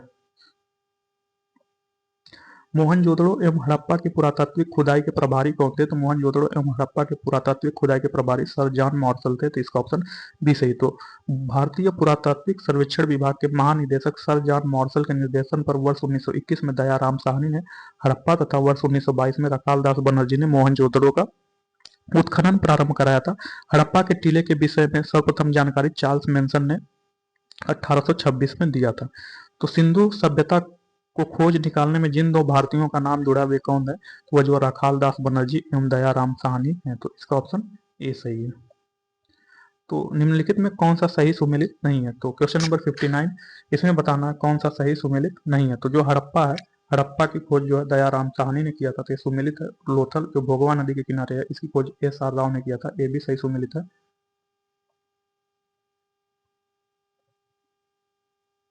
तो जो सुरकोटदा है, सुरकोटदा की खोज जेपी जोशी ने किया था, ये भी सही सुन ली। तो धौलावीरा, धौलावीरा की खोज बीके थापड़ ने नहीं किया था। जो धौलावीरा है, धौलावीरा का खोज बीके थापड़ ने नहीं किया था, जबकि धौलावीरा का खोज आर एस बिष्ट ने किया था। तो धौलावीरा की खोज कौन किया था? तो आर एस बिष्ट ने। तो इसका ऑप्शन डी सही है। हड़प्पा का उत्खनन करने वाला प्रथम पुरातत्वविद जो इसके महत्व को नहीं समझ पाया था वह कौन था? तो वह जो ए कनिंघम था। तो इसका ऑप्शन ए सही है। तो ए कनिंघम महोदय ने भारतीय उपमहाद्वीप के ऐतिहासिक महत्व के हड़प्पा के टीलों का सीमित उत्खनन करा कुछ पुरावस्तुएं प्राप्त की, किंतु वह हड़प्पा के टीलों के महत्व को नहीं समझ सके थे। क्वेश्चन नंबर 61, निम्नलिखित में से कौन हड़प्पा और मोहनजोदड़ो के उत्खनन से संबंधित नहीं थे? जो बी ए स्मिथ थे, यह हड़प्पा और मोहनजोदड़ो के उत्खनन से संबंधित नहीं थे, जबकि आर डी बनर्जी, के एन दीक्षित, एम एस वत्स ये संबंधित थे। तो इसका ऑप्शन डी सही होगा। तो वर्ष 1921 में दयाराम साहनी ने हड़प्पा का बृहद स्तर पर उत्खनन प्रारंभ कराया। वर्ष 1926 से 27 से तथा 1933 से 34 तक के माधव स्वरूप वत्स हड़प्पा के उत्खनन से संबंधित है। मोहनजोदड़ो की खोज सर्वप्रथम वर्ष 1922 में राखालदास बनर्जी ने की थी। इसके पुरातात्विक महत्व की ओर ध्यान आकर्षित किया। इसके अतिरिक्त कुछ अन्य विद्वानों के एन दीक्षित, अर्नेस्ट मैके, ऑरेल लिंस्टीन, ए घोष, जेपी जोशी आदि ने भी इस सभ्यता की खोज में महत्वपूर्ण योगदान दिया। अतः स्पष्ट है कि वी ए स्मिथ हड़प्पा सभ्यता की खोज से संबंधित नहीं रहे। तो क्वेश्चन नंबर 62, निम्नलिखित में से किसके द्वारा सुरकोटदा नामक हड़प्पा संस्कृति के स्थल की खोज की गई? पूछा कि निम्नलिखित में किसके द्वारा सुरकोटदा नामक हड़प्पा संस्कृति के स्थल की खोज की गई? तो यह जो है जगपत जोशी के द्वारा की गई। तो इसका ऑप्शन डी सही है, जगपत जोशी। तो सुरकोटदा गुजरात के कच्छ जिले में स्थित है। सुरकोटदा नामक हड़प्पा संस्कृति के स्थल की खोज एवं उत्खनन जगपत जोशी, जेपी जोशी ने किया था। क्वेश्चन नंबर 63, सिंधु घाटी सभ्यता की विकसित अवस्था में निम्नलिखित में से किस स्थलों में से घरों में कुओं के अवशेष मिले? तो पूछा कि सिंधु घाटी सभ्यता की विकसित अवस्था में निम्नलिखित में से ऐसी कौन सा स्थल है जहां से घरों में कुओं के अवशेष मिले? तो ऐसे स्थलों का नाम बताना है। तो यह क्वेश्चन देखते हैं, क्वेश्चन गलत दिया गया। तो देखते हैं, जय नारायण पांडे की पुस्तक पुरातत्व विमर्श के पृष्ठ संख्या 386 के अनुसार सिंधु सभ्यता के अधिकांश नगरों के लगभग प्रत्येक घर में निजी कुएं एवं स्नानागार होते थे और पानी के निकास के लिए नालियों की व्यवस्था थी। रामशरण शर्मा की पुस्तक प्राचीन भारत का इतिहास पृष्ठ संख्या 78 के अनुसार कालीबंगा के प्राय सभी घरों में कुएं थे। तो भारत में निम्नलिखित के आने का सही कालानुक्रम क्या है? तो भारत में जो सिक्के आए थे उनके आने का सही कालानुक्रम क्या है वही बताना है। तो भारत में सबसे प्राचीन सभ्यता हड़प्पा सभ्यता है। यह अपनी नगर योजना के लिए विख्यात थी। तो भारत में सबसे पहले कौन सी नगर आई थी? तो वह जो नगर योजना आई थी वह हड़प्पा सभ्यता से आई थी। तो सबसे पहले 4 होगा। तो इसमें देखेंगे कौन से ऑप्शन में 4 है। तो सी और डी इसमें 4 है, जबकि ए और बी ए ऑलरेडी कट गए। तो अब जो हमें सी और डी में देखना है, तो जो हड़प्पा सभ्यता की नगर योजना है इसकी आधार सामग्री मोहनजोदड़ो, हड़प्पा, चनूदड़ो, कालीबंगा, लोथल, सुरकोटदा तथा बनावली से प्राप्त होती है। सिंधु घाटी की सभ्यता कांस्य कालीन है। तो जो सिंधु घाटी की सभ्यता है यह कौन से काल की है? तो यह जो कांस्य कालीन है। लोहे का ज्ञान कांस्य के बाद वैदिक काल के दौरान हुआ। तो जो लोहे का ज्ञान है यह जो है वैदिक ज्ञान के हुआ। तो पहले सोना होगा। तो 4 के बाद 1 होगा, फिर सोना, पहले सोना का ज्ञान होगा फिर लोहे का होगा। तो यहाँ जो है 4 के बाद 3 है। तो 4 के बाद 3 है। तो जो लोहे का ज्ञान है यह वैदिक काल में हुआ अर्थात सिंधु के तुरंत बाद हुआ। तो 4 के बाद 3 होगा। तो दोनों ऑप्शन में 3 है, अभी तक यहाँ भी 3 है। फिर जो है उसके बाद जो है लोहे का जो ज्ञान था यह वैदिक काल में हुआ। लोहे का ज्ञान कांस्य के बाद वैदिक काल के दौरान हुआ। भारत में सबसे प्राचीन सिक्के आहत मुद्रा के रूप में लगभग 7वीं से 6ठी शताब्दी में अस्तित्व में आए। फिर उसके बाद जो आहत मुद्रा के चांदी के सिक्के प्राप्त हुए। तो उसके बाद 2 आएगा। तो इसका ऑप्शन डी सही होगा, 4 3 2 1। तो भारत में सबसे प्राचीन सभ्यता हड़प्पा सभ्यता अपनी नगर योजना के लिए विख्यात है। हड़प्पा सभ्यता की नगर योजना की आधार सामग्री मोहनजोदड़ो, हड़प्पा, चनूदड़ो, कालीबंगा, लोथल, सुरकोटदा तथा बनावली से प्राप्त होती है। सिंधु घाटी की सभ्यता कांस्य कालीन है। लोहे का ज्ञान कांस्य के बाद वैदिक काल के दौरान लगभग 1000 ईसा पूर्व में हुआ। भारत में सबसे प्राचीन सिक्के आहत मुद्रा के रूप में लगभग 7वीं से 6ठी शताब्दी ईसा पूर्व में अस्तित्व में आए। सबसे पहले भारत में सोने के सिक्के हिंद यवन शासकों द्वितीय शताब्दी ने जारी किया। तो सर्वप्रथम मानव ने निम्न धातु का उपयोग किया। तो सर्वप्रथम मानव ने किस धातु का उपयोग किया? तो जो सिंधु घाटी की सभ्यता यह कांस्यकालीन सभ्यता है, इसलिए जो सर्वप्रथम मानव ने तांबे का उपयोग किया। तो इसका ऑप्शन सी सही है। जबकि लोहा का जो प्रचलन है यह वैदिक काल में है, तो यहाँ जो है तांबा होगा, इसका ऑप्शन सी सही है।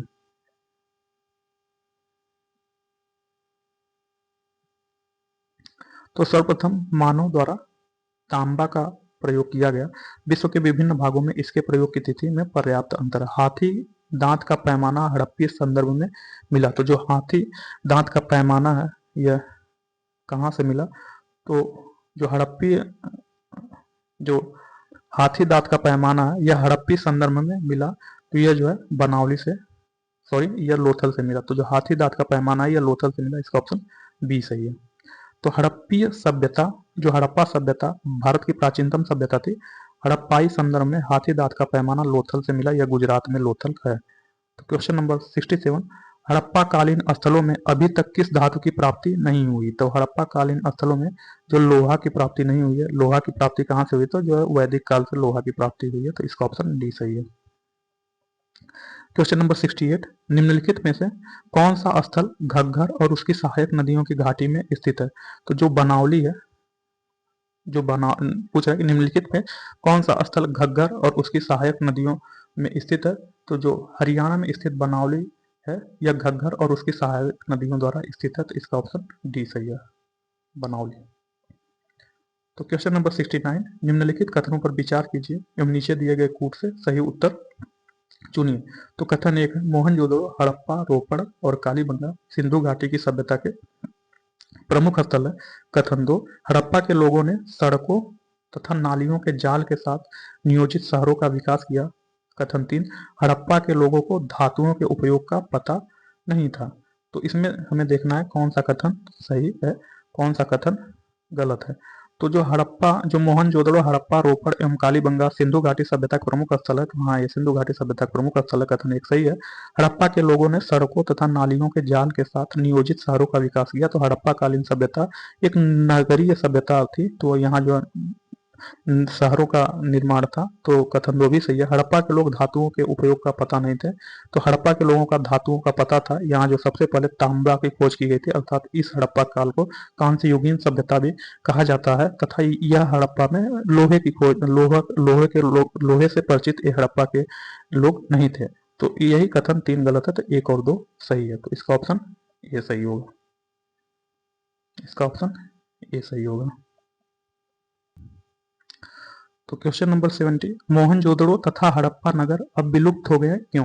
तो मोहनजोदड़ो और हड़प्पा नगर अब विलुप्त हो गए हैं, इसका कारण बताना है। तो वह खुदाई के दौरान प्रकट हुए थे। तो कथन ए एवं कारण आर दोनों सही। तो मोहनजोदड़ो और हड़प्पा नगर अब विलुप्त हो गए, हाँ ये सही, विलुप्त हो गए। तथा मोहनजोदड़ो और हड़प्पा नगर खुदाई के दौरान प्रकट हुए, तो आर भी सही है, लेकिन यह इसका कारण नहीं है। तो इसका ऑप्शन बी होगा। आर ए और आर दोनों सही है, आर ए का सही स्पष्टीकरण नहीं करते, तो इसका ऑप्शन बी सही है।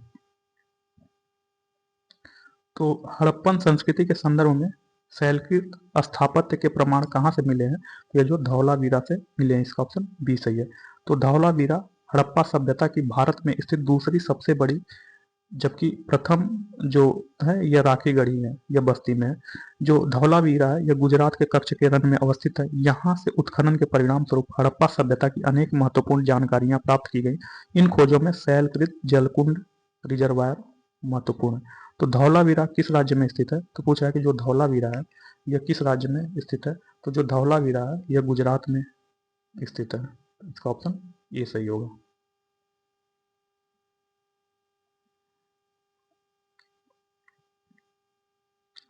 तो कौन सा हड़प्पीय नगर 3 भागों में विभक्त है? तो जो धौलावीरा है यह 3 भागों में विभक्त है, इसका ऑप्शन सी सही है। धौलावीरा नगर को 3 भागों, किला, मध्य नगर और निचला नगर में विभाजित किया गया था। निम्नलिखित में कौन से स्थल में 3 नगरों के अवशेष प्राप्त हुए हैं? तो जो धौलावीरा है इसमें 3 नगरों के अवशेष प्राप्त हुए, इसका ऑप्शन डी सही है। तो क्वेश्चन नंबर 75, निम्नलिखित में से कौन सा प्राचीन नगर अपने उन्नत जल संचयन और प्रबंधन प्रणाली के लिए सुप्रसिद्ध है, जहां बांधों की श्रृंखला का निर्माण किया गया था और संबद्ध जलाशयों में नहरों के माध्यम से जल को प्रवाहित किया जाता था? तो यह जो धौलावीरा था, तो इसका ऑप्शन ए सही है। तो धौलावीरा नामक प्रमुख हड़प्पाई पुरातत्व स्थल गुजरात राज्य के कच्छ जनपद में स्थित है।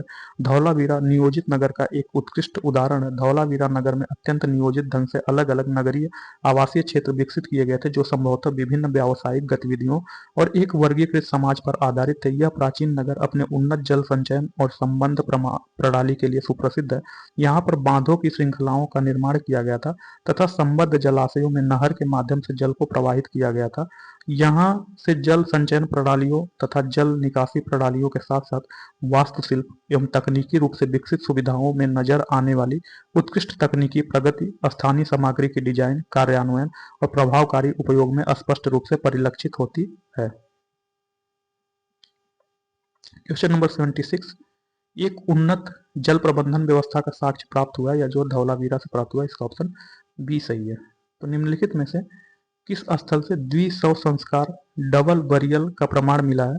तो यह जो है, जो लोथल है, लोथल में सर्वाधिक 3 द्विशव समाधिकरण के साक्ष्य प्राप्त हुए हैं। कालीबंगा से भी एक युगल समाधिकरण का प्रमाण मिला है। राखीगढ़ी से भी एक युगल समाधि प्राप्त हुई है। यदि संख्या के आधार पर माना जाए तो विकल्प सी सही होगा। तो हड़प्पन स्थल सनौली के अभी हाल में उत्खननों से प्राप्त हुए हैं। तो क्या प्राप्त हुए हैं? तो यह जो मानव समाधान प्राप्त हुए हैं, तो इसका ऑप्शन ए सही है। तो उत्तर प्रदेश के बागपत जिले में बरौत तहसील के सनौली नामक हड़प्पन स्थल से क्रमबद्ध रूप से 125 मानव समाधान प्राप्त हुए हैं, जिनकी दिशा उत्तर से दक्षिण है। इन समाधानों के साथ दैनिक उपयोग की वस्तुएं भी मिली हैं, जिसमें गहने प्रमुख हैं। इनके साथ ही कुछ जानवरों की हड्डियां भी प्राप्त हुई हैं। तो हड़प्पा सभ्यता का स्थल मांडी भारत के किस राज्य में स्थित है? तो यह जो जम्मू कश्मीर में स्थित है। हड़प्पा सभ्यता का स्थल मांडी भारत के किस राज्य में स्थित है? तो जो मांडा, अच्छा जो मांडा, देखिए दोस्तों कंफ्यूज, जो मांडा है यह जम्मू कश्मीर में स्थित है। यहाँ जो मांडी मतलब ई का मात्रा लगा दिया है, तो यह मांडी जो उत्तर प्रदेश में स्थित है, इसका ऑप्शन डी सही है। जून 2000 में उत्तर प्रदेश के मुजफ्फरनगर जिले का एक गांव मांडी अचानक चर्चा में आ गया। बाघरा ब्लॉक में स्थित मांडी गांव में एक खेत में खुदाई के दौरान प्राचीन आभूषण, सिक्के, बर्तन आदि मिले। इसे हड़प्पा सभ्यता से जोड़कर देखा गया था।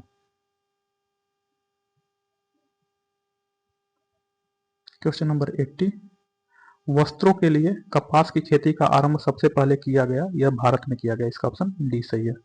तो वस्त्रों के लिए कपास की खेती का प्रारंभ सर्वप्रथम भारत में किया गया वर्ष 1922 में राखाल दास बनर्जी के नेतृत्व में सिंधु नदी के किनारे स्थित मोहनजोदड़ो, जो कि वर्तमान पाकिस्तान के लारकाना जिले में स्थित है, उत्खनन से कपास के सूत की प्राप्ति की गई थी। क्वेश्चन नंबर 81, निम्नलिखित में से कौन सा लक्षण सिंधु सभ्यता के लोगों का सही चित्रण करता है? सिंधु घाटी सभ्यता का कौन सा लक्षण है जो सही चित्रण करता है? तो उसके बारे में हमें देखना है। तो जो सिंधु घाटी सभ्यता के लोग हैं उनके विशाल महल और मंदिर होते थे, तो ऐसा गलत है। वे देवियों एवं देवताओं दोनों की पूजा करते थे। तो हाँ, जो सिंधु घाटी सभ्यता के लोग थे वे देवियों एवं देवताओं दोनों की पूजा करते थे, तो कथन दो सही है। वे युद्ध में घोड़ों द्वारा नीचे गए रथों का प्रयोग करते थे, तो ये भी गलत है। तो केवल दो सही है, तो इसका ऑप्शन बी होगा। तो वर्तमान तक सिंधु घाटी सभ्यता के स्थलों की खुदाई में किसी मंदिर अथवा पूजा स्थल के साक्ष्य प्राप्त नहीं हुए हैं। अतः इस सभ्यता के धार्मिक जीवन का एकमात्र स्रोत यहाँ पाई गई मिट्टी और पत्थर की मूर्तियां एवं मोहरे हैं। इनसे यह ज्ञात होता है कि यहाँ मातृ देवी, पशुपति शिव, लिंग एवं योनि की पूजा और पीपल, नीम आदि पेड़ों एवं नाग आदि जीव जंतुओं की उपासना प्रचलित थी। पशुओं में हाथी, बाघ, भैंसा, गैंडा और घड़ियाल के चित्र मिले हैं, लेकिन घोड़े के चित्र का अभाव है। हालांकि घोड़े की अस्थियां, घोड़े की मृण मूर्तियां लोथल, सुरकोटदा, कालीबंगा इत्यादि स्थलों से प्राप्त हुई है, फिर भी घोड़े का उपयोग युद्ध के रथ को खींचने में किया जाता था, ऐसा साक्ष्य का अभाव है। क्वेश्चन नंबर 82, सिंधु घाटी सभ्यता के संदर्भ में निम्नलिखित कथनों पर विचार कीजिए। तो जो क्वेश्चन नंबर 82 है, इसमें जो सिंधु घाटी सभ्यता के संदर्भ में निम्न कथनों पर विचार करना है। तो कथन प्रथम है, यह प्रमुखतः जो सिंधु घाटी की सभ्यता, यह प्रमुखतः लौकिक सभ्यता थी तथा उसमें धार्मिक तत्व यद्यपि उपस्थित था परंतु वर्चस्वशाली नहीं था। तो हाँ, कथन एक सही है। जो सिंधु घाटी सभ्यता, इसके संदर्भ में सामान्यतः माना जाता है कि यह प्रधानतया लौकिक सभ्यता थी। इसमें धार्मिक तत्व यद्यपि उपस्थित थे किंतु वर्चस्वशाली नहीं थे। कथन दो, उस काल में भारत में कपास के वस्त्र बनाए जाते थे। तो हाँ, कथन दो भी सही है। तो एक और दो दोनों सही है। तो इसका ऑप्शन सी सही होगा, एक और दो दोनों। तो सिंधु घाटी सभ्यता के संदर्भ में सामान्यतः माना जाता है कि यह प्रधानतया लौकिक सभ्यता थी। इसमें धार्मिक तत्व यद्यपि उपस्थित थे किंतु वर्चस्वशाली नहीं थे। सिंधु सभ्यता में अनेक स्थलों में कपास के रेशों से निर्मित वस्त्र के साक्ष्य मिले हैं, जिससे स्पष्ट होता है कि वहां के लोग इसका निर्माण करते थे।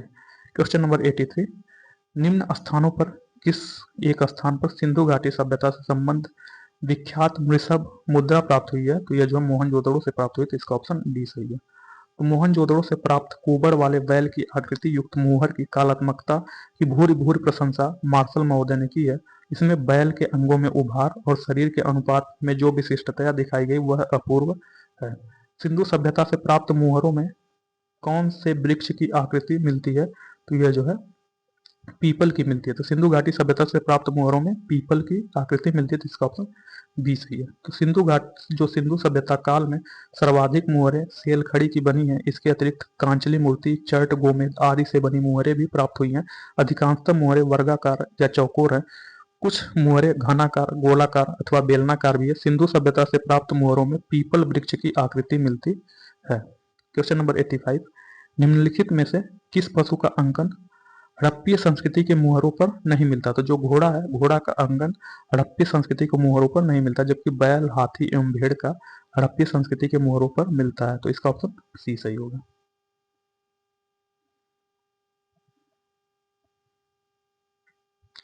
तो सिंधु घाटी सभ्यता के कुछ स्थलों में घोड़ा की मृण मूर्तियां, अस्थि, जबड़े आदि के अवशेष प्राप्त हुए हैं, लेकिन उसका अंकन हड़प्पा की मुहरों पर नहीं मिलता है।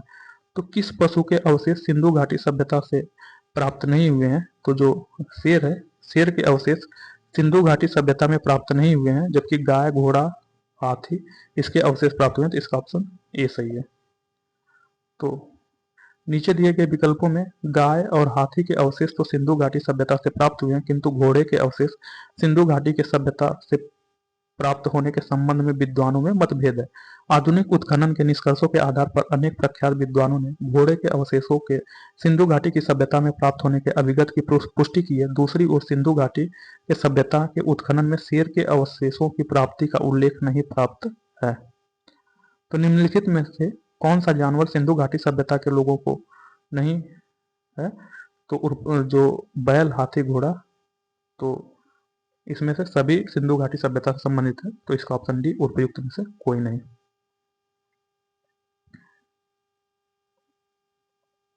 क्वेश्चन नंबर 88, आईआईटी खड़गपुर, जो आईआईटी खड़गपुर के अध्ययन दल की रिपोर्ट के अनुसार लगातार कितने वर्षों की न के बराबर वर्षा का होना सिंधु घाटी सभ्यता के पतन का कारण रहा? तो जो लगभग 900 वर्षों। तो इसका ऑप्शन डी सही है। तो वर्ष 2018 में आईआईटी खड़गपुर के एक अध्ययन दल द्वारा जारी रिपोर्ट के अनुसार 900 वर्षों तक पड़े सूखे के कारण सिंधु सभ्यता का पतन माना जाता है। मृण पटिका पर उत्कीर्ण सींग युक्त देवता की कृति प्राप्त हुई है। तो यह जो कहाँ से प्राप्त हुई? तो यह जो कालीबंगा से प्राप्त हुई। तो इसका ऑप्शन बी सही है।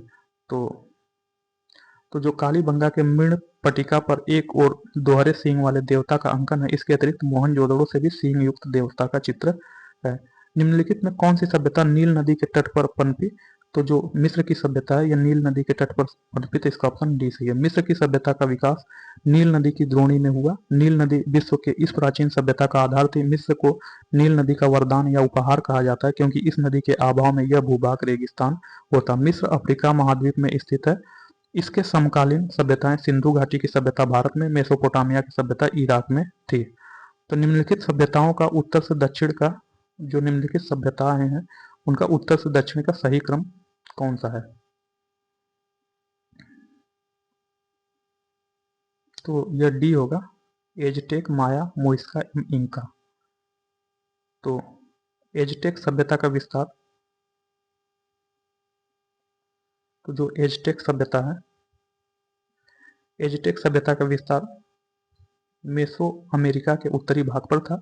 मेसो अमेरिका के अंतर्गत मध्य मैक्सिको से लेकर बेलीज, ग्वाटेमाला, सल्वाडोर, होंडुरास, निकारागुआ तथा उत्तरी कोस्टा रिका तक के क्षेत्र शामिल हैं। इस प्रकार एजटेक सभ्यता का विस्तार मध्य मैक्सिको में, जबकि माया सभ्यता का विस्तार मेसो अमेरिका के दक्षिणी भाग अर्थात दक्षिणी मैक्सिको से लेकर ग्वाटेमाला, उत्तरी बेलीज तथा अल सल्वाडोर एवं होंडुरास के पश्चिमी भाग तक था। इसके अलावा मुइस्का सभ्यता दक्षिण अमेरिका महाद्वीप के कोलंबिया के पूर्वी भाग में विस्तृत थी, जबकि इंका सभ्यता का विस्तार दक्षिण अमेरिका के पश्चिमी भाग में उत्तर में क्वीटो से लेकर दक्षिण में सेंटियागो तक था। इस प्रकार स्पष्ट होता है कि प्रश्नानुसार दी गई सभ्यताओं का क्रम क्रमशः उत्तर से दक्षिण की ओर इस प्रकार है: एजटेक, माया, मुइस्का तथा इंका।